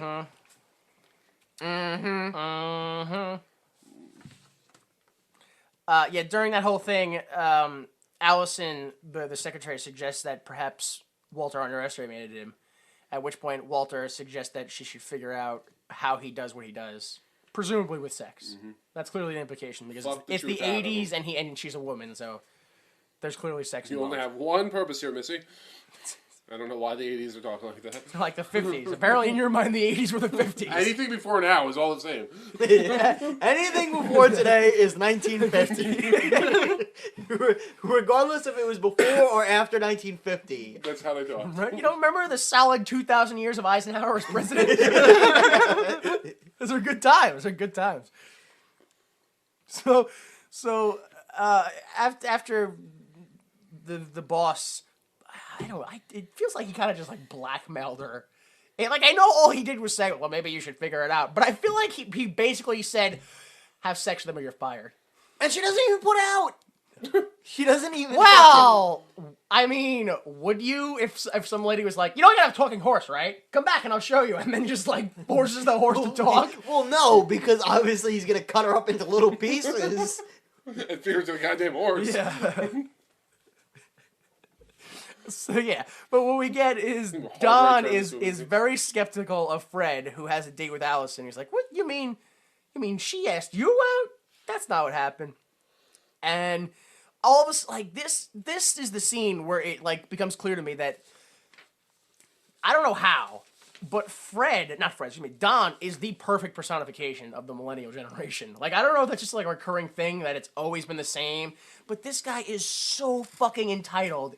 He's sitting there going, how'd you get a date with Allison? That doesn't make any sense. And he's like, well, you know, she just wanted to date me. It's doing it. He's like, you know, I don't like my teeth.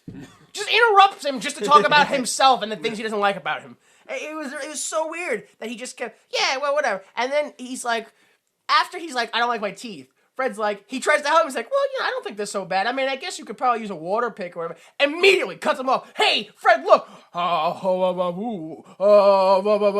And just starts doing Elvis impersonations. Just totally cutting him off.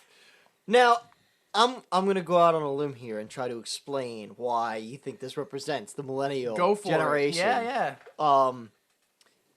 Because remember, John Candy's just ad-libbing these lines, right? Yeah. John Candy's just ad-libbing. He is a rich, entitled fuck, right? I mean, I'm sure at this point he's got money. He's probably doing all kinds of drugs. Bobcat is some relatively no-name guy. He's like, fuck this guy. I'm trampling on your lines. And then, I mean, now all the kids, like, in the last 20 years, they were all raised like, no, this is America. You're the best. We're rich. Fuck poor people. And that's the attitude we have, so everybody thinks like John Candy. Great. So we're all gonna die prematurely. Well, no, I didn't. We don't all live like We're John. all a bunch I of do. bigoted fat Canadians. We're all a bunch of horses. Oh, that makes more sense. Yeah. Who hate our teeth. Yeah, and after he gets interrupted, Don then just starts lashing out for no reason. He's like, you're doing this to impress everybody else. This isn't for you. And Fred's like, no, I like this stuff. That's why I'm doing it. Then this is when we get Allison shows up in the hallway, and we can hear everything they're saying in the apartment. Yeah, and he's yeah. talking about, oh, you leave the toilet seat up, you don't pick up after you, the clothes are all over the place. At which point, I'm getting like what are they gonna do? Like some oh, he's secretly gay. He lives with another man type of thing. No. Well, this is the 80s. They don't even touch on the fact that she clearly heard him having a conversation with someone else. They don't even mention that. Right? She shows up, and Fred's like, oh, look at my atrium and my couch. All right, let's leave. And he claims the atrium is a big selling point for the place. Yeah. For some reason. Why? I Because don't it's know fancy. why. It's fancy and outlandish. It makes him look like a fancy gentleman. Fancy gentleman. All right. That's what he's trying to impress upon this lady. Yeah, and while he's showing the apartment, Don sneezes, and Allison's suspicious, and Fred's like, "Oh, let me go take care of that or whatever." And then it's the worst. Horrible. No, It's the worst. What happens is he sneezes and he goes, ruff, Yes. woof, woof, and starts, Oh my god, the worst dog impersonation I've ever heard. yeah. Implying that he thinks Like, that's but- how dogs seem. And then Yeah. and then he goes back there and he turns on the light and then we see the silhouette of Bobcat and John Candy. Yeah. And they're talking, and Allison's like, well, I'm looking at him talk to a horse, and I just heard Yeah. bad dog noises. That clearly didn't come from Bobcat, because I was just standing next to Yeah. him. And now he's explaining to me that it's talking horse, No. but... Oh, but there's a part before that. You didn't get that? That's so much worse. When he's doing he's like, woof, woof, woof, bark, bark. And then Fred goes behind him, and he's like, what are you doing? He's like, bark, bark, bark. Is she not buying the dog bit? Yeah. Out loud! Is she not buying? Like, no, of course not. Could have thought that he just had like a defective dog, but no. No, it's very clearly there's a man impersonating a dog somewhere. A man. So, Finish your thought. Go I'm ahead. done. There's no more thoughts to be had Yeah. about this movie. Yeah, naturally, Allison is perturbed by the existence of a horse, as everyone who sees a horse is in this film. Doesn't even have to talk. They just see a horse and they go, what the? Oh, what? Horses? Well, I mean, to be fair, she's in a penthouse apartment. Why would there be a horse? Who gives a shit? I don't know what rich people do with their time. They're allowed to do what they want. Dude's got an atrium. Why wouldn't they keep the horse in the atrium? Because it's a Did little you not yard. see how big the atrium was? Well, that's true. It's Then you only a little yard. then It's you not a could big view yard. it from the hallway, too. Oh, yeah. They can Because- see that's that part, too. If I'm rich, I want people looking what I'm doing. All right, next we're on the date, and Allison just kind of jumps right into it, Well, I mean, there's a little bit of talking before him, but she pretty much just jumps right into it and says, how do you have this knowledge? And flat out, Fred goes, it's Don. Gives it up immediately. Yeah, me. He's like, talking horse gives me stock tips. Really, he can talk. Let's go. I'll show you. And I don't know why, but Bobcat Goldthwait can't say the word linguine. He's like, oh, I like this spaghetti. She's like, it's linguine. He's like, linguina. Spaghetti. He's uncultured. Yeah. And then I think I couldn't. I tried to listen to it, but I laughed too much because I think he goes linguini. I like spaghetti. Yeah, That's what he does. says. That's exactly what he says. I thought he was saying like some No, weird Italian. he said phrase. it's like spaghetti. He goes, Oh. it's like spaghetti. I thought he was like, I like just spaghetti. And I was like, why did he say those words perfectly? But linguini was a fourth. Oh, man. So, yeah, after that, they go right back up to the apartment because he wants to show that Don can talk, which he refuses to talk because, as we already established, Don's a dick, and he's not going to do that.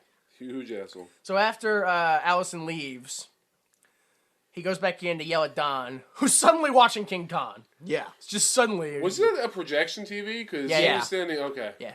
I don't know why. I want to know that so bad. Yeah. It was. Old school. It's old school. It's the the three And colors. that horse was pissed off. I think the horse was like, they may have been shoving carrots up his ass because that part where he says, "This is my favorite movie." And I don't remember you being in it. Like the horse is literally giving him a dirty look. Yeah, like real dick. Yeah. Like, real I dick. seriously think John Candy was alluding to the fact that they fucking stuck stuff up Don's ass This warrants to get him to investigation. make They faces. stuck up John Candy's ass to make him do these lines. He just did that to sneak stuff on North They Airplanes. stuffed stuff up his nose, and then he just did whatever he wanted. All right. That's Cocaine. Okay. Let's get through this movie. I saw You know. that. You haven't said a goddamn thing this whole. It's because there's nothing. It's all. The worst part about this film is the story picks up. There's still more story. to The talk worst about. part about this film is we can go through scene by scene and go, yeah, there wasn't a point to that. No. Nope, there wasn't a There's point. no point to okay, any there's of these. no point like, to that one. there's so many No, scenes where they alright. set up story to just get rid of it. Yeah. Like not even just to like, oh, and then remember when that happened early? No, just done, garbage, move on. So yeah, while they're in the apartment, Fred claims that Don is jealous. Don, I think he's like, kiss my ass, and like, oh no, I'm sorry, Fred, it's stressful. We need to go out to the country. Like immediately he's in this sort of like a abusive relationship where he's insulting him and he's like, oh no, baby, I love you. Let's go on a vacation. It'll be I thought great. it was weird. He actually told him to kiss his butt, which I'm like, they've said shit so many times in this movie. Yes. Like, why would you not say ass, which is like the most benign curse there is? I assume that was like the genuine Canadian coming out in John Candy, where he was like, Being so polite. this is the most offensive thing I could say. Yeah, and after that, We'll punch you in the face for telling him that. after that, they all go to sleep. And the next day, As has the audience by now. we're back. Oh, well, I hope so. For their sake. We go back to Don's parents' stable for no reason at all. I don't know why we've gone back there. But we're back at the parents' stable. And we get the line, oh, I wonder what they're making for dinner. And we hear moans. Don's father is dying for some reason. There's no, like, we didn't get a, oh, hey, you need to come to the country because the father, no. Just all of a sudden he's dying for some reason. And this is when we get that you gotta make the family live on and blah, blah, blah. And then Don's father literally kicks, well, there's the audio of it, but he kicks the bucket. Did anyone else hear that? When he kicked the bucket? No. I watched it back like 3 times, and there's a sound of someone kicking a bucket, and that's to indicate that he dies. It was so, I was just like, that's so low budget. It was just so bad. I was like, oh my God. And then after that, we get Don going back to, I assume this is Don's stable, because I have no idea why they would go there if that's not what it was. If it wasn't the stable owned by Walter and all that. They go there, and Walter is showing off his horses. Yeah. And then, The white horse, right? well, Yeah. first the other horse, but then the mistress shows up and go, I love my new horse, blah, blah, blah. It's his champion racing horse that he's showing off. Yes. He actually says that he's going to make money off him racing and then make money off of selling him to fuck mares off of Oh yeah, it was in front. yeah, Yeah. alludes to that. Yeah. And they, More when horse when Don sees the horse, immediately falls in love with her, and then Walter and them see, they go, get out of here, go away. So they leave. Like, it's fucking, it was awful. Then we go again back to Fred's apartment. This is when we get a really strange scene where Don is trying to order flowers off a phone from a stereotypical Asian man. From Samurai Flowers or something, like Samurai Florist. Yeah, actually, it Oh, was- well, I didn't hear the name It was, of like, that. it was really bad. There was like, no like- need for it at yeah. all. Like, the only way it could be more offensive was like, kamikaze flowers, yes. Yeah, Our flowers are the bomb. Like, that's the only way. yeah, could've been worse. it was, no, yeah, it was just, Flowers are the bomb. Yeah, after the Asian guy hangs up, Fred has to go to work, and obviously Don doesn't like it because then he's gonna be alone again. This is when we get the maid answering the door. Guy delivers a package. Right. Maid says no. Delivery guy says, "Look, I'm delivering this fucking package. Deal with it, lady." I'll punch you in the face. And bitch. she's like, "Oh, okay." Takes it inside, opens it up. I don't know why it immediately blows itself right, up that when it was opens that it was up. weird to me. It's very strange, but it does that. Again, jump again, still the same area, but jump again to, all of a sudden, Don's on the balcony of the apartment, and he's threatening to jump because he's so bored. Then a I dog think he was comes in just off the seeking for street. attention at that point. well, I just want yeah, to say yeah. real quick, Which, again, It's a entitlement. war. we see the inflatable horse, which presumably is a sex. Oh, It has right? fishnets on. Yeah. if not, Yeah. yeah. Where I understand, if you were like, hey, could you go to Google like horse sex doll? Okay, cool. Oh, you Where can would you find- get that before the internet? Porno mags. Where would a horse get Get a that? porno mag. Porno mags. Where would a horse get a porno mag? Other porno Where would a horse? Where would a horse get a porno mag don't that think has an alone- ad for inflatable Same horse sex place doll? he got gum and the ability to dial a phone and Thank you. and play the piano. and the horse sex doll. There's no way the horse sex doll would be designed for a person to fuck. Mm-hmm. There wouldn't be a horse sex doll for a horse to Yeah, I don't think that couldn't bear the inflatable weight. horse doll could, hold the weight of a horse. fuck. Well, being like to do all those spectacular things, he may have positioned it on top somehow because it's light. Okay, that's enough. All right. That's You too far. asked. You Yep. were trying to figure out the Yeah, logistics. well, you could have just said, "I don't know, I'm dumb. Let's go on." But you tried to answer it, so now we gotta call you dumb and move on. Just because you fuckers are uncomfortable. Yeah, that's how it works. Yeah, so he's yelling on the balcony. A dog comes up and I heard you yelling. I heard you were bored. Goes inside. They start to party. More animals show up. More partying happens. Which implies to me there's some sort of animal network that lets them all know when there's a party happening. How did the dogs use the elevator? I don't know how the dogs understand English. They don't. How do the what do you mean? Dogs don't understand English.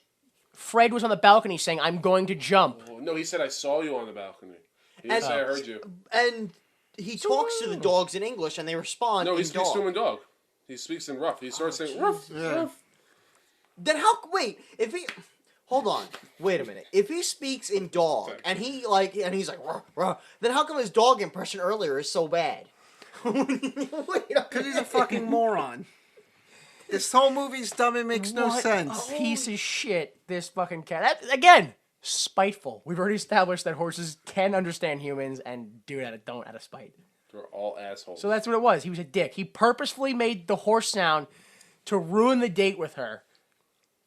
The same reason he wouldn't talk, because he's a fucking jealous dick. I think we will- So we pretty much have a full-blown animal party going on in Fred's apartment at this It's point. an animal house. Ah!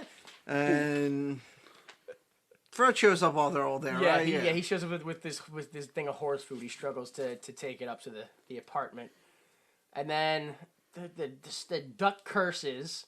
Well, first we get a freeze frame when he walks in the door, and then the duck goes, "Holy shit!" and then everyone runs away. That was so bad. I don't know why. I have genuinely no reason to be upset for duck cursing, but I am. I did not Ducks enjoy have more dignity than I that. did not enjoy it. I don't know why they decided the duck needed to have a line. And then all the animals come stampeding out of the apartment. Past the Almost neighbor. killed That's the that neighbor. bastard. Yeah, it doesn't look very nervous at all that he's about to be No. stampeded. It looks like he kind of looks around and he goes, "Oh, I jump up and grab this thing. That's my cue. Okay," and then just hangs on there. Also, was it just me, or did that neighbor look like he was like a musical conductor? He did. Yeah. Okay, I'm glad that They wasn't have a just me. distinctive look, I guess. He really looked like that. There's nothing that happened in the film that would indicate that. There's no Nothing. there's no In hint fact, of the only music. other time you see him in a film, I think he has like a pot full of potatoes, like or Yeah, he he's has some carrying sort of some- food. Yeah, which I don't know why, because there's a party later, way after that. So it's not like he was bringing the food to the party. Well, if you made the like potato salad and you brought it Potatoes have to Carries it boil a lot. around the hallway all They day. have to steep. steep, Oh man. steep. No, steep. Like the water. Like tea. Yeah. So Fred freaks out about all the animals. He goes to call the pound. But Don is already just devouring the bag of food that he gave him. Shows his face. What right in it. a fucking entitled dick Don is. Oh my god. This is why I bring this up, because once I notice it, it keeps happening. And I'm just like, dude, there's no way you can interpret this. It's true. So then, yeah, Fred decides, oh, I'll invest in this, as Don makes a bunch of Chinese jokes. He makes like Chinese, this is better than Chinese food. You know how I feel about Chinese food. Plus, I'm not hungry after an hour. And then I was like, Like, that's probably, a new joke back then, but Might be. hearing it now. It Such a probably weird was. joke, too. it's just None like, of the jokes John I Candy... think that's probably... It was like- new in Canada. Oh, is that it? It was new in Canada. Canada finally got the 50s. And then 88. So, what do we get next? Next, they go back. Once again, there's like 4 scenes in this whole film. They just keep jumping around. They go back to the broker Sure. office. Fred invests in that, Indio Oats or India Oats whatever or... it is. And then he just dances to the bathroom. Like, he just like, yeah, I did it. And then he goes to the bathroom. Walter calls some dude who is in a sauna on a cell phone. Which why would you have a briefcase in the sauna that has a cell phone? Because you're important and you have to have your phone My with you fucking at all cell phone times. doesn't work in my house. How'd that guy have a briefcase cell phone in the 80s working a sauna? Exactly. Whatever. So he calls the guy. That guy's like, oh, no, that's a terrible company. The food's killing animals. Yeah. They're going to investigate the company. Don't do it. And then they make a bunch of, the bad guys, the Walter, and they hang up the phone and they make a bunch of, bad puns. Like 2 or 3, I think. They're just like, oh, yeah, good investment indeed. And then they lock Fred in the bathroom. Yeah, then they lock Fred in the bathroom. And in there, he's making a speech about his future wealth and singing Tutti Frutti. Yep, but he's singing it. Yeah, it's not like you presume it's Bobcat Goldthwait, Tutti Frutti. Nope. No, it's an actual Tutti Frutti. Oh, Rudy, and you're like, Why don't you just sing all the time? Do you have 6 separate voice boxes? Is that what's going on? And then he gets an important phone call in the bathroom from Don. Which doesn't make any sense to me. Whoa! No, not because of the calling. Because before that, Walter says we locked him in the bathroom. Yeah. And I cut off his phone. I blocked his phone. It's what he says. And then he immediately gets a phone call, which he calls Don. Or Don calls him. Yeah. Don's like, oh, the food's killing me. I ate a bunch of Mylox, and now I'm okay. Because apparently Mylox isn't poison to horses. Okay. And yeah, he's talking. He's like, what? What? And then all of a sudden the phone's just like, oh, we're sorry, your call cannot be. It just disconnects. So, what the... Did it take time for them to scramble the He put in landline? the order and the person was lazy. I guess. So then Fred freaks out. I mean, he tries the door first, but he freaks out and just jumps out the window onto the ledge and just tries to shimmy his way over there. Walter is still walking around the office with his constituents, just like, oh, yeah, he's a real good businessman. That's how they talk. What do you want from me? I'm not- Then, while Fred is on the ledge, he gets cartoonishly sucked into a window and then thrown back out. And then just keeps going, even though that window is clearly open and he could go back inside it. He's like, no, I'll just keep going. And he keeps walking on the ledge. He falls off the ledge. A pigeon lands on his face for no reason. Starts attacking Pecks him. his head. Yeah, pecks his head. Brutally. Then just flies off. But the only reason I could possibly think that pigeon may have hated him so much is because it may have been at the party before. He was pissed off that he got kicked out of his That house. would have made sense if the pigeon Said something. said something, yeah, but no.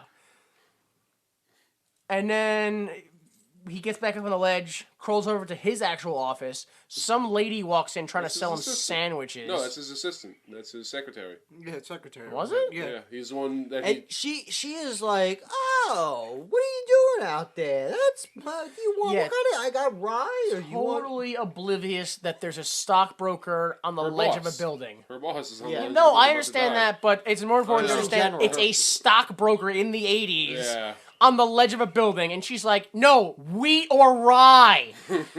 He's like, open the goddamn window! Yeah, like 5 times. She's yesterday. like, no, wheat or rye. It wasn't until he made the decision Yeah. about the sandwich. Then she was like, "Oh, honestly, I don't know why you're yelling at me." This is why your business is failing. And I don't know if you noticed, but then she was cartoonishly stuck to the wall for the rest of the scene. When the window flew open, yeah, she got squished behind it like a door, yeah, and was cartoonishly stuck to it. Anyway, he goes in, Makes sense. runs to his computer, Supposed to the movie. taps it, stops it. Too late. He's too late. Yeah, too Walter late. He's comes broke. in and mocks him. Ha ha ha! Fuck you. Which again, It's your business, asshole. it's like I don't think that's not how owning half of a company works. Like half the company can't go broke and the other half be fine. It's clearly that he is just the worst business owner ever. It's very clear to me. Yeah, it's Terrible. Terrible businessman. So then after that, that's it. Fred's bankrupt. Well, Yeah. I don't know about bankrupt, but presumably implied bankrupt. He's hitchhiking on the highway. with Don. Next to Don, because Back they're not with hitchhiking Yeah. together. Yeah, they're we're actually hitchhiking on back to the opposite. division Yeah, thing. You opposite stay on your of the side, roads. I'll stay on my side. Yeah. Yeah. He has a lot of boundary And issues. he could be riding Don, as we established Yeah, earlier. but no, he's not for some reason. Don gets a ride first. Truck pulls up. Don't know why. Right. Don does not have thumbs. There's no indication Just pick up of a horse on the anything side of the other road. than a horse is standing on the side of the road. See, they were going to sell it. Like, goddamn, Fred should have. But eventually Don ends up back at the brokerage firm. So that implies that, number one, we have the It's ha true. ha ha, it's funny because the truck pulls up, stops for about half a second and pulls away, and Don's gone. Ha ha ha, so funny. LOL. That implies that Don somehow got into, I assume, the cab and was like, hey, look, I know I'm a talking horse, but, you know what, fuck you. I'll suck your dick if you take me to this brokerage firm. And the truck driver's like, oh, okay, talking horse. I know where that brokerage firm is. Here you go. Have a good one. And that's it. Like, Yeah, it's part of the rules of the road. you roadhead, right? We George learned that. Carlin taught us. Awful stuff. I hate you people. All right, yes. Back to horse sport. So yeah, Don gets in the truck and he yells, "I'll never forget you," which is the universal sign for I'm abandoning you. And then that's what that is. When someone goes, "I'll never forget you," that means I'm never gonna see you again. Right? That's why the only way I'll be able to remember you is by never forgetting you. Because I'm abandoning your ass. Back at the brokerage firm, Walter... the associate, his fucking white associate is on the phone. He's a fucking white know, I piece was of just fucking garbage. with it. I don't know. He's 80s white villain. Yeah, he's He's a that total 80s guy. 80s sidekick. Yeah, he's on the phone like, oh, It's like yeah, Street I Comics. found out what he did, and then I use it against him. That's business. Bah ha ha ha. Good thing Allison's right behind me so she can overhear. Yeah. She storms out.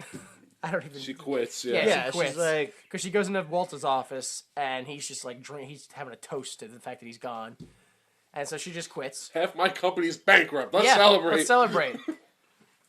Then she leaves, so she's in the parking garage. She puts the ticket in the machine to, whatever. And Don just, like, shows up. Out of nowhere. Just out of nowhere. And he's like, oh, you had a rough day? And she's like, yeah, days are stupid or whatever. And then she just drives away, slams on her brakes, realizes, oh, that was a talking horse. let me go back. And, Yeah. And then, no, not Let's even go back let me and go back. confront Stops it, looks back, cut to, she's driving the RV for, That's so for fucking Don. weird. Which again implies that Don somehow owns that RV. Because Yep. he just knows where it is all the time. Or also that, I don't even know. Either that means that the RV was at the brokerage firm, or she somehow stuffed Don into her car and drove. Maybe she rode Don to the Nobody stable. rides Don. except, Nobody ever rides Don. except for in this movie where we see someone Yeah, ride Don. Don rides you. Back to the horse porn. Oh, God. Why? You're Who brought that up? You? That's why you're not on this show too often. You're bringing up this crap. So Don rides Allison, or Allison rides Don. Something happens, and there's an RV, and then Bobcat, and then the movie's over, and Oh, I wish. oh, I really that's right. wish we It didn't can't be have, that simple. Like 3 more pages of this shit to go. No, we're close. We're getting there. Like, yeah, we'll keep lying to you about that. He's like a little kid. Are we there yet? Are we there yet? Yeah, no. Disneyland's It's just over the sale, buddy. It's closed. We gotta go back home. Well, Disney's dead. your mom doesn't love you. Well, that's just the truth. That's why I have to go to Disneyland. All right. So yeah, she grabs the horse in the RV, and Don explains how a race works. Like, literally, he explains how a race works, that if he wins, they'll get money, and money can be used to exchange for goods and services. Yeah. And then that'll help them in the future. And she's like, yeah, well, we don't have a fucking racehorse. And he's like, well, I'm a horse, and I've seen a race, so good enough. And that's good enough. That's it. Everyone's like, oh, okay, fine, see ya. Moving on. Next, then they're in Fred's new place because obviously you can't afford that atrium place anymore. That's a shitty little trailer. Yeah, it's some His very small atrium is trailer now park. the woods. Yeah, by the airport. Yeah, it is by the woods. Oh, actually, before we go here, I want to point out again more pointless racism from Don when he's in the car with Allison. There, what I thought was Mexican music was playing on the radio, Yes, it and was he's like like, "Can you Chicano music. turn down this East Indian music?" I thought that was weird too. Why? That led me to believe that John Candy just spurted out a random race, and someone was like, "Just put foreign music in there." Like, don't even research Vaguely it. foreign music. Just vaguely foreign music. As long as it's not rock and roll, we'll be Yeah, fine. exactly. Yeah. So then we get back to Fred's new place. I think they're again explaining how a race works. This is when they talk about how they have psychology and horses can be psyched out and stuff like that. And it was so weird to me because first he says, "Yeah, we can psych out horses," but then he's like, "Yeah, we can invade their mind and just fucking molest them." Also, I thought- Bobcat Goldthwait offers him a hamburger. orders a hamburger and he says, "No, you want a people burger?" Which means cows are horses. Yeah. So yeah, that's fun. Good to know. Everything is a horse in this film. Everything. And again, maybe not, because we've already established that Don's a fucking racist. Yeah. So maybe he's just Maybe all four-legged things look the same to him. he's an anti-equestranite. Then we get to the race, right? We get to the racetrack. And not even the race, just the track. Yeah, There's just the still racetrack. shit going on Yeah, they're before the trying to race get a actually happens. goddamn jockey. We get to the racetrack, and Walter and his slut are there, and they're like, "Oh, your piece of shit's not gonna win this race, and why don't you bet on it?" They just keep ramping it up. And they keep using the word chicken shit. Yeah, Like it's what are fucking you- Marty McFly going on. Yeah, dude. that's- like they're grown up Marty McFly. Yeah, What are you, chicken shit? Yeah, we can't copy Back to the Future. It's chicken shit. What are you, chicken shit? And somehow, Big Teeth suddenly decides, oh, Everything. I'll bet all my horses, Everything. including the white, the dressage horse. yeah, the girl horse, against your horse. And they make the bet, and they're like, all right, well, Yeah. They're like, okay, thanks. This And is then- actually and where they just George part Lucas- ways. yeah. They just Yeah, I mean, fucking part ways.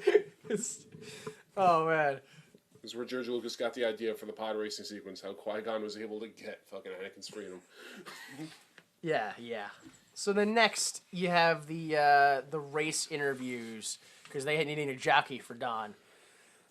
And where do you get these fucking people from?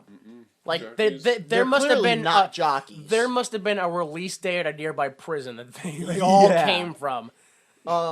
The first guy, like, he's like, I'll inject him with this shit, Yeah. and he'll win the Indianapolis Yeah. 500, man. Meth. Yeah, wants to use some steroids. Yeah, or some- super steroid. Second, some old narcoleptic dude. Oh, And then the third one is, first of all, the plan is, all right, Fred, you're not interviewing them right. I'll interview them. And we get John Candy, who's voicing a horse, who's voicing Bobcat Goldthwait. It's like Inception. oh my God! Oh yeah, it is. Yeah. It really is. Yep. Except that movie was good. It only made slightly more sense than this one. I would make a Ellen Page talking horse joke.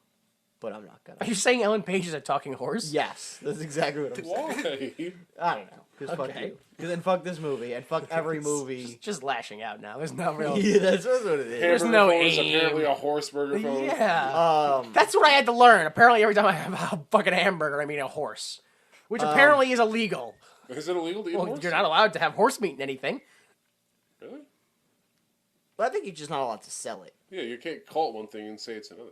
Yeah, I Oh, don't is that know. it? Wait. Yeah, because like you can't. Like I don't think you could sell cat, but I think if you.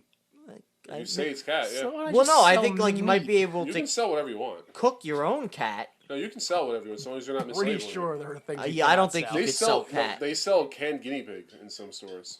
Well, that's because guinea pig is Yeah, a no, delicacy that's- in South America. Yeah, yeah, Yeah. That's a real That's racist, is what that is. Yeah. Wait, whoa, wait, wow. Dick, why don't you just How say East dare Indian you music? misappropriate a culture? Yeah.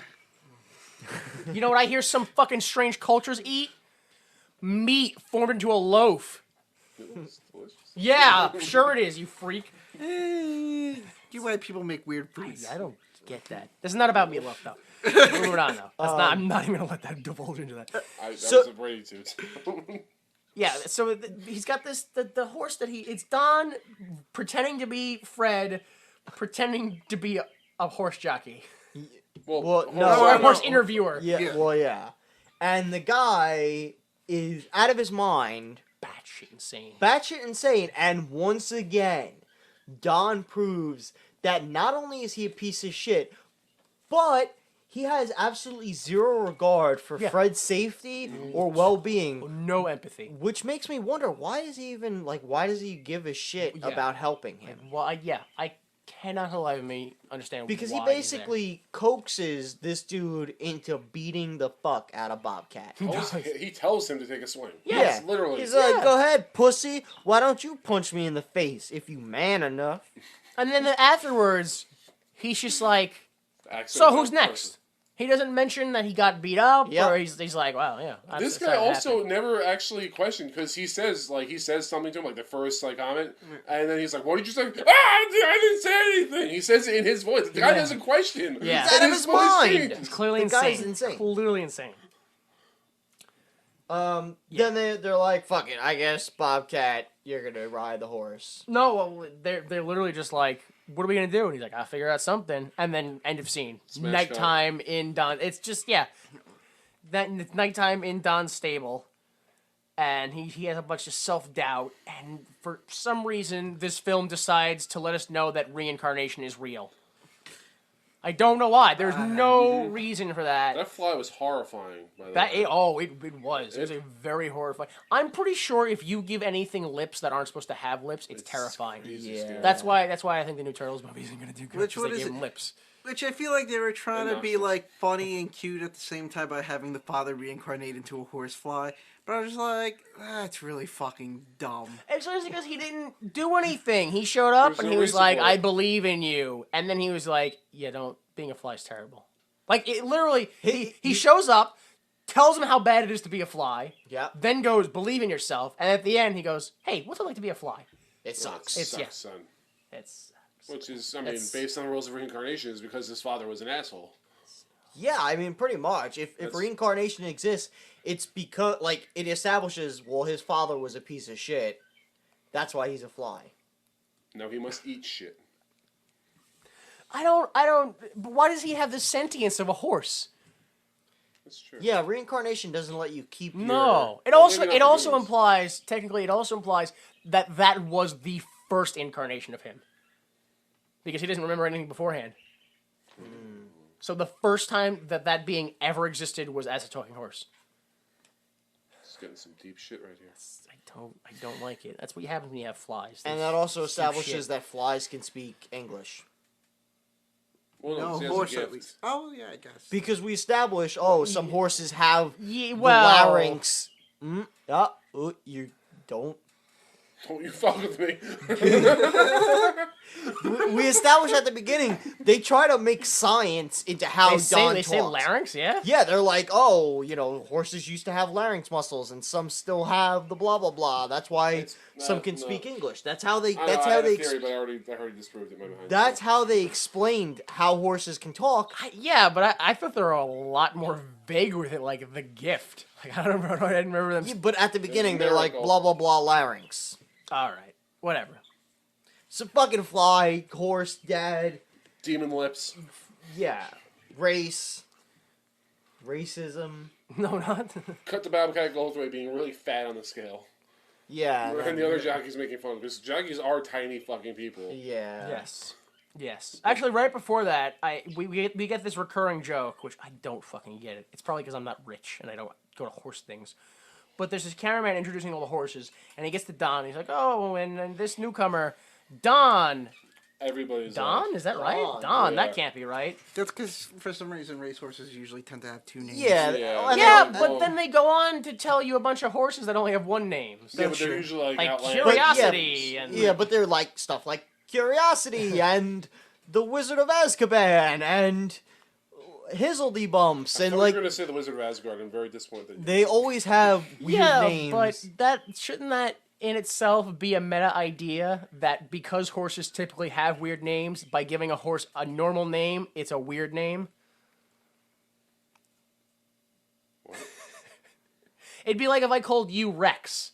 That's a dog's name, and that'd be fucking weird. Yeah, but it's like if you name a dog like Steve, and you're like, haha, that's a person's name. Like, He thinks he's people. yeah, and then Yeah, but Don kind of is people in this. These rich but fucks don't know that. but Don is I don't even know what point I'm trying to argue anymore. yeah, whatever. Let's just Fucking keep going. Let's just keep shit going. happens, and then we get back, and then You really want this movie to be over. yeah, I do. I wanted this movie to be over as soon as I started watching it. Oh, also, Don hyperventilates. Did people notice that? Yeah, That's Yeah, he so has a bag. fucking yeah. dumb. Allison's like, breathe in through the Breathe in, yeah. nose, out through the mouth, into a brown paper And he, bag. and he coughs too. Why did he cough? Why did he choke? I don't know. Too I much don't carbon understand. dioxide. Whatever. Fuck it. Garbage. No, stop. Stop. talking garbage. Jockeys. Yeah, jockeys. I just wanted to point it out because I looked it up. The first jockey weighs in at 105, and Bobcat Goldthwait weighs in at 185. And we get a tuba to know, so we know that he's fat. Yeah, I want one. Because any other human would go, no, that's a pretty good. Yeah, no, that's a pretty good weight. No, yeah, and the jockeys are all getting ready, playing cards, putting this shit on. And just Bobcat Goldthwait struggled with his pants. Then they go out to mount the horses. As they're going through the tunnel to get to the horses, Bobcat Goldthwait struggles with his hat. They get to the horse. Walter shows up. They start mocking them.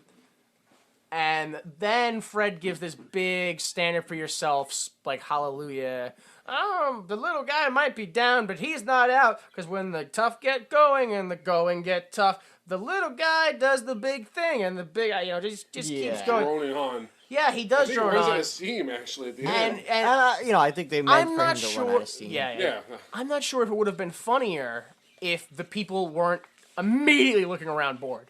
Yeah. Like two line, like he says like four things, like two sentences, and then Walter, Allison, everyone they just kind of like like, awkwardly oh, looking shut around, the like fuck up, oh yeah. geez, like what is? I didn't know this is what we were getting into.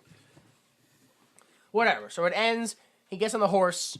He's backwards. What a fool. Whatever. Boom. So now, oh my god, it's so close to being done. No, it's really not because now we have to sit through the whole fucking race. Oh, this race will go quick. Now the race starts. I Before the don't. race even starts, he hypnotizes another Yeah, horse. somehow he knows hypnotism, and he fucking hypnotizes one of the horses to sleep. Yeah. Which the horse can hear, but the jockey can't hear the That part horse. bugged the fuck out of me. This whole race bugs the fuck out of me. This whole This whole movie. movie.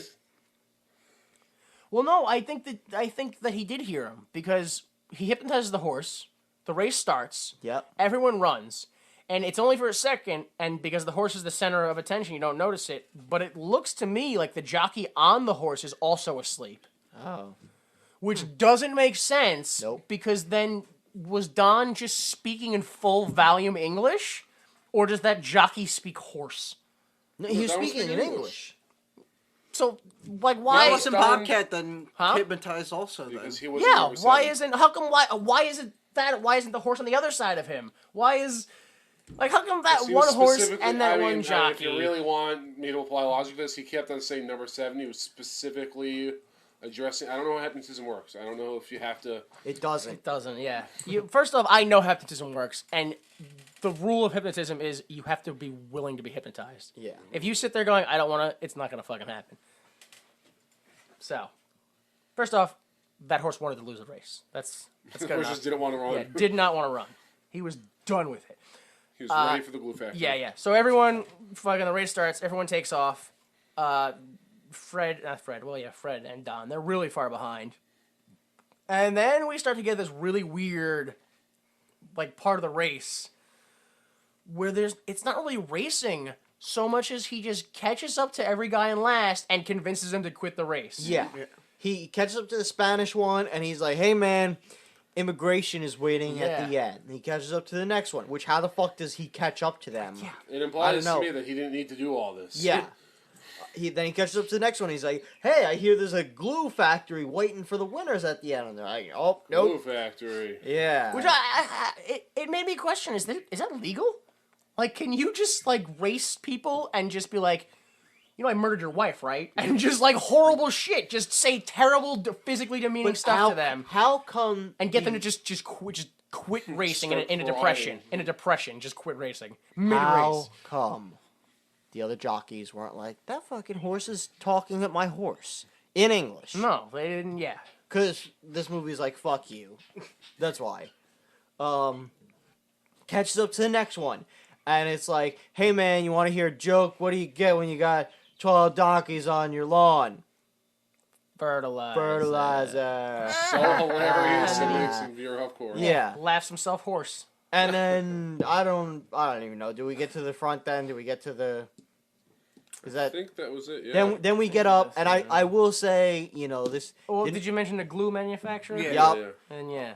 Then we get to the leader, which is Willards or Wilfords or Wilsons or... Well, before we get to the leader, we get this really weird where he's like, I can't do it. I can't make it. And he's like, come on, Well, no, we also, do it for you your mom and missed- dad. You missed one thing where actually Fred demoralized another jockey by happen already? threatening to yeah. murder him. I'm pretty sure, yeah. Yeah, he threatens to... Like rip his arms off and beat Yeah, him. oh, no, it was really weird. He was like, you know, sometimes I just feel like ripping your arms off and feeding that stupid horse of yours. Yeah. And then the guy he slows down in terror. Yeah. He's horrified to a slow halt. He needs to slow down and clean the shit out of his pants at this point. Yeah. That was amazing to me that he literally slowed down out of fear. Like you saw his face, which had shock on it. He was like, oh. I was not prepared for this. No. Then we catch up to the leader. Yeah. And he tries to tell the donkey joke. Before I want to point this out is he says do it for Bobcat Goldthwait says do it for mom and dad, and then he starts running a little bit faster and he's like, I can't, that's not enough of motivation. I can't do it for my mom and dad. And he's like, do it for I forget her name. The female horse, the white Slut horse. horse. Yes. Slut horse. She was a slut. He would have Jesus to win the race. And he's like, oh, yeah, I think that's cocaine. It still doesn't work. And he's like, do it for vanity. Mm-hmm. At which point, I thought he meant the person. Yeah. Do it for vanity. If you win, I'll fix your teeth. And he was like, oh, shit, yeah. And he just starts flooring it. Makes it up to the front. And then he starts mocking the horse. And this is the worst. I don't know. Maybe I don't know if I should exaggerate this far, but I think this may be the worst part of the film. It is. At first, he tries to tell the joke to the horse, which I thought was actually pretty funny. He's like, And hey, what do you get for this? He's like, literally, eat our shit horse, and die. Yeah, just tells him to eat shit and die. I thought that was funny. Oh, was it the horse? Yeah. Yeah. I genuinely thought that was the other jockey. No, there was It was a giant subtitle. Why would a neighing happening. Yeah. Why would That's, the jockey... that's the guy with the opposite gift. Yeah. The jockey was like... I understand horse. That's why I'm in first, bitch. Yeah, so he catches up to him, and he's trying to tell him a joke, but it's not happening. And he's like, you want to know why you can't win? You want to know why? You want to know why you can't win? And he keeps doing that. And then they get to this point where they stall for a second. He's like, you want to know why you can't win? Because... and he has to wait for, like, the finish line. And he's like, and then he does the Mr. Ed theme because of the wonderful things he does.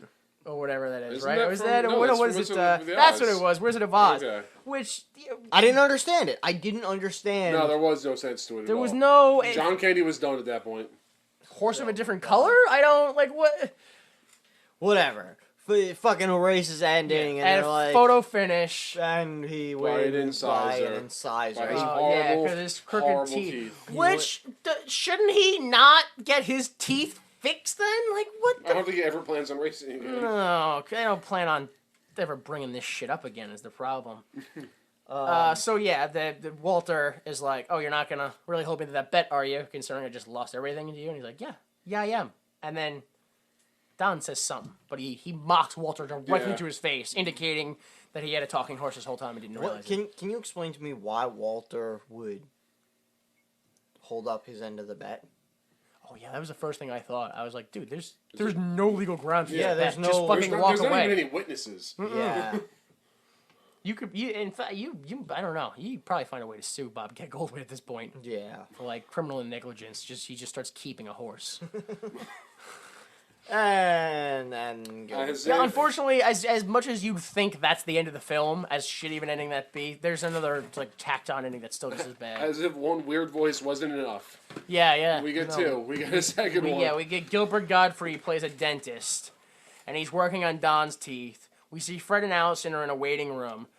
At no time do I presume that they are their children, but they're waiting in a dentist's waiting room, and children are around them, which is weird to me, because it's Bobcat Goldthwait, Allison, and 3 children. No other parents. No parents, right? We go inside the dentist's office. Gilbert Godfrey performing oral surgery on a horse.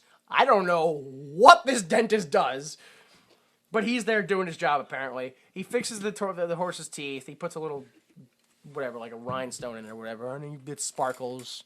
bling. Yeah. Which makes me Sparkle. wonder if black people saw this movie and went, "That's a good idea. I'm gonna That's- start that's where sticking Gross came diamonds from? on my teeth." That is easily the most racist thing I have ever heard you say in my entire life. There was no reason to bring that up. You shoehorned that in I was so just gonna bad. say the grill. Like maybe call it the rap community. Jesus Christ, man. That was your one line. That's the only. That's like the third thing you said. Wait a minute. Did you say maybe we could have referred to the blacks as the rap No, community? maybe we could have referred to the rap community because they all like the grills and stuff. Like they're blinging their shit. You had to. Yes. I'm with Danny Money on this one. I think black people were like, "Hey man, you seen that John Candy movie with the horse? Yeah, we should do that with our He teeth." got a diamond in his teeth. man. Okay, so that was not to Trot. What a film that was, huh? Here's your contribution, Danny. Danny Money. Fucking monsters, you. Don't rat me with. Shit. It's gotta be you. They're not like this when you're not here. It's gotta be some sort of aura you give off. Oh my god. So let's get to our All right, so overall we all opinions. fucking thought this film was dumb, and we're glad John Candy's dead, right?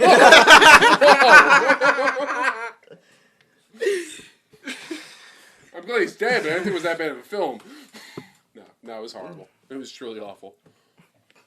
And I hate you a little bit for making me watch it. That's how this works. Yeah. Because I watched the horrible thing is the first time I watched the movie, I literally had it playing in the background while I was playing a video game. What? And then I watched it again. I watched it again afterwards, and I learned nothing more. I learned nothing more.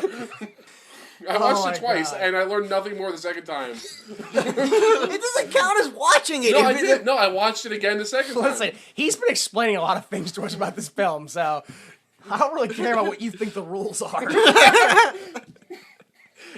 think I have to be strapped into one of those Clockwork Orange machines and forced to watch it?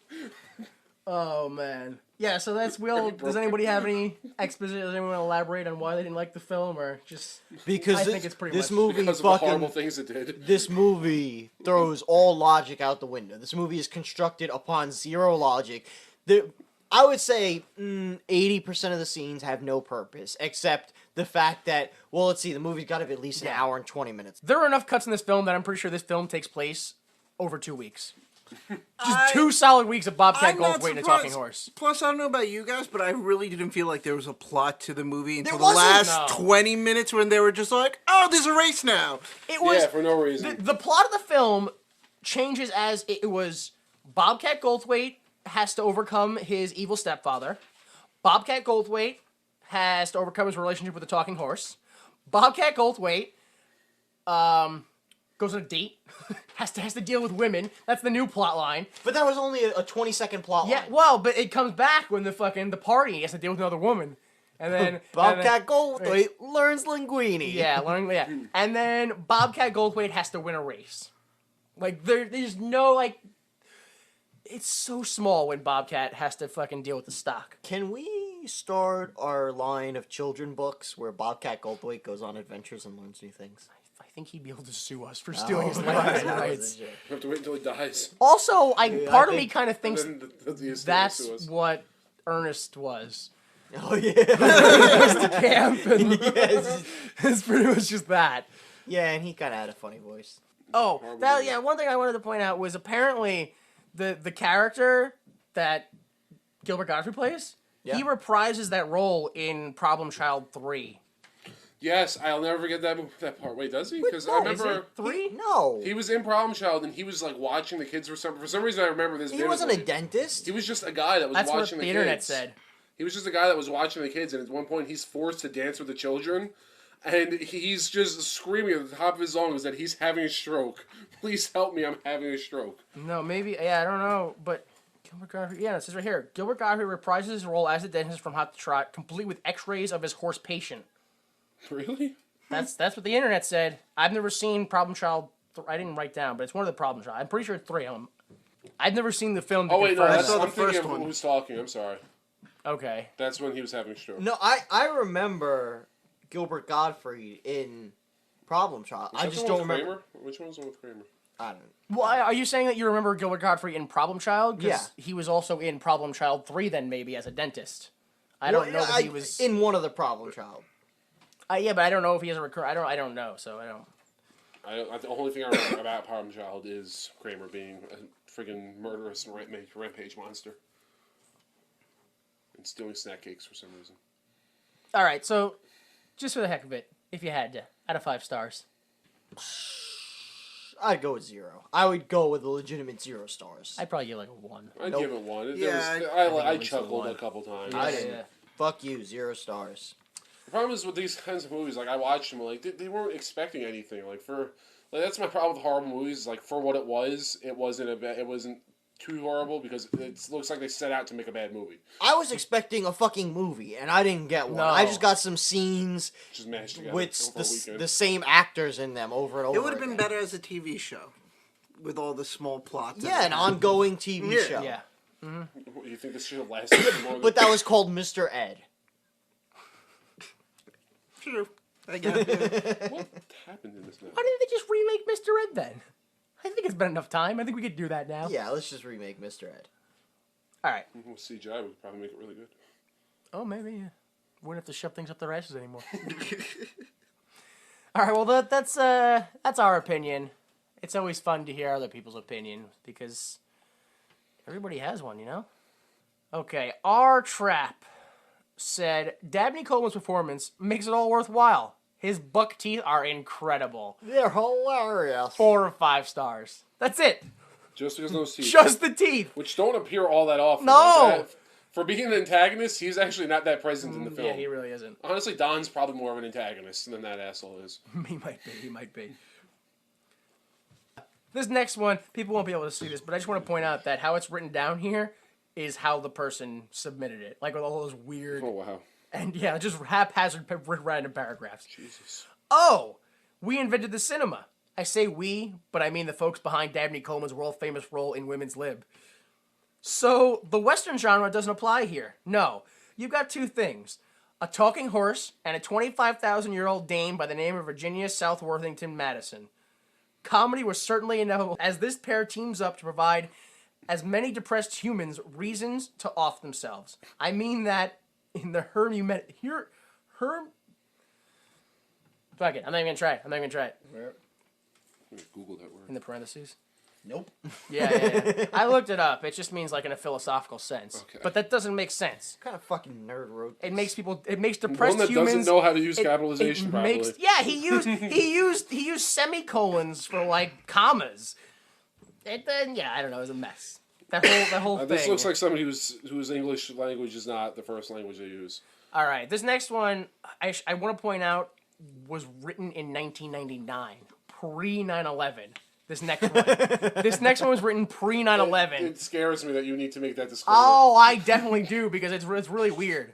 I just think that just the actor. There's a Bobcat Goldthwait and a talking horse. What else do you need? If you don't buy this movie, I will shoot you in the head. 5 of 5 stars. Didn't realize that the people like that existed on the internet back then, huh? Violence.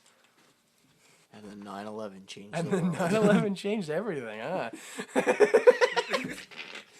I don't. All right, this one's by Michael. Classic comedy from 1988. Not as bad as most people would say online. This is a must-have for fans of comedies such as The Animal and Deuce Bigelow. Jesus Christ! So only people who enjoy Rob Schneider films? Yeah. John Candy and Bobcat Goldthwait are great. Dabney Coleman with the teeth and the glasses will crack you up. Please see this movie. 5 of 5 stars. So this guy's basically saying that Adam Sandler would love this film. Yeah. Yeah, see, I love Rob Schneider, and I would never own this movie. Never. Right? Why? Ugh. All right. Last bit.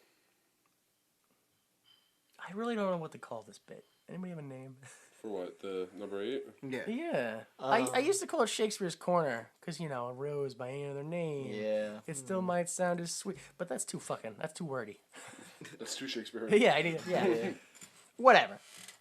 We're doing titles. Because different titles sometimes have different meanings. Lost in translation? This is why. Ah, Maybe. There you go. This is exactly why I did this. Because when I did R.I.P.D., it's just R.I.P.D. Ghost Patrol. Cops, R.I.P.D. Ghost Patrol. Cop Ghosts. Ghosting Cops. Cops of Ghostington. Ghosts. Those sounds like rejected titles to fucking Ghostbusters. Yeah, I know. But this one I love because there are just random Yeah. it's clear to me that the phrase "hot to trot" is an American phrase. Yeah. Because these people couldn't figure it out. In Brazil, it's called. Well, actually, before I want to point out is that West Germany was the only one who got it right. They call their film "Hot to Trot." All right. I don't know how, but they did it. Brazil, they called themselves the Talking Horse. Which, Right to the point, that's those right to the Brazilians. fucking point. I would not be They do not disappointed at waste that time. point, yeah. Spain called the film A Horse in the Bag. It was actually a dog in the bag, so I don't know why. I think it was a horse in the bag. Yeah. In Finland, they call it At Full Gallop. In Hungary, it's called Urgent Trotter. That sounds like code word for mud butt. Diarrhea, Yeah. yeah. Yo, son, I got that urgent trotter.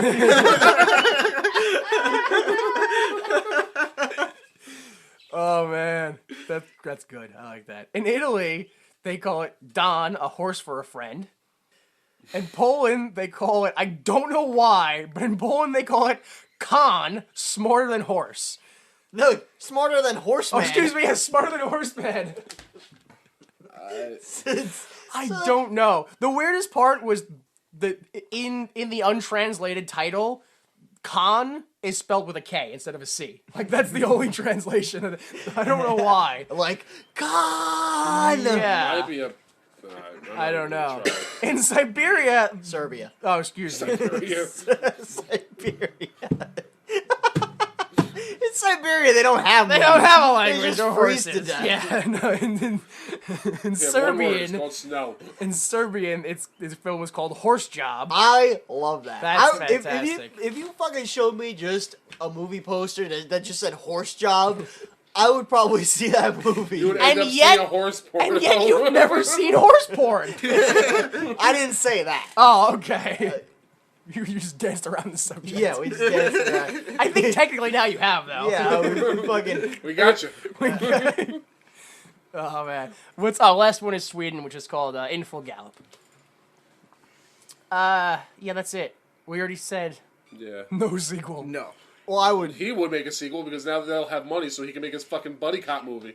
I wouldn't. Yeah, I would make a. I would remake the movie as a buddy comedy cross country trip between Would that then still be considered a remake? Well, no, you Instead don't of have a to make a different remake. movie? You Yeah, have to make a it's- sequel because now they have all the money they just won from the race, so they can use that to get on Wacky That Adventures. is the in-movie universe. This is the real world. You can't use money from No, I'm saying the inside- characters. The characters have money. You can make a movie about them spending the money. Oh, okay. Yeah, All right, that's all what I'm saying. I'm saying they have the money. The characters can now use that money to get on Wacky Adventures. No, I do not believe that they actually won Bobcat Goldthwait on a horse. I don't think I've ever been in a room full of people who just mistranslate each other so grossly. I don't understand how we fucking get everyone's sentence wrong. This is ridiculous. This fucking film has warped our brains into unusable mush. Holy crap. Does anybody else have anything they want to say about this film at all? Anything? Any stupid thing you've done? Horse poop. Go. I fucking hate you. Horse porn. I just want to say that I did take something of value away that I will be calling Diarrhea the Urgent Trial. Yeah, Coin that phrase. definitely a This universal shit's going now. on Urban Dictionary tonight.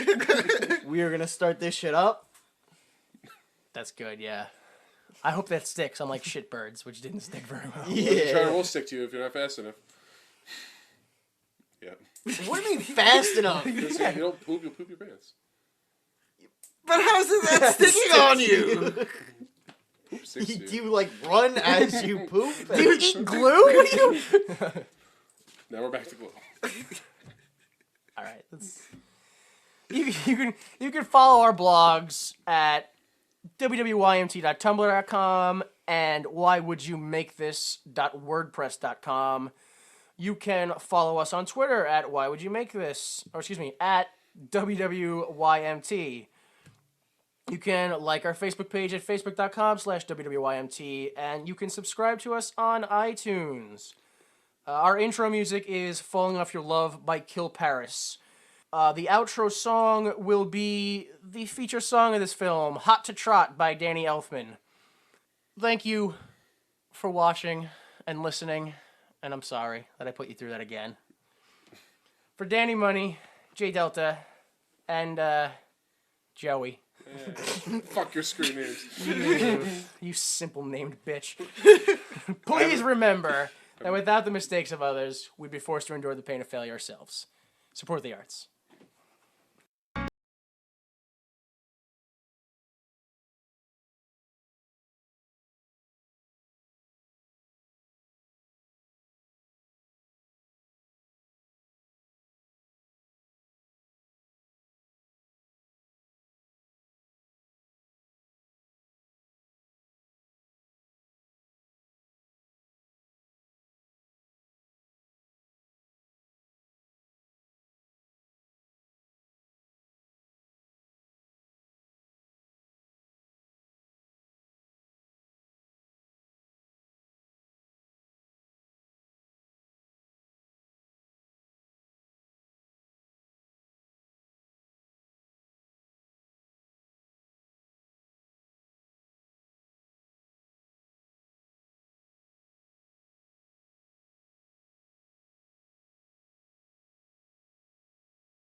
The preceding recording is for entertainment purposes only, and the views expressed in this podcast do not necessarily represent the views of Why Would You Make This, its owners, employees, or associates.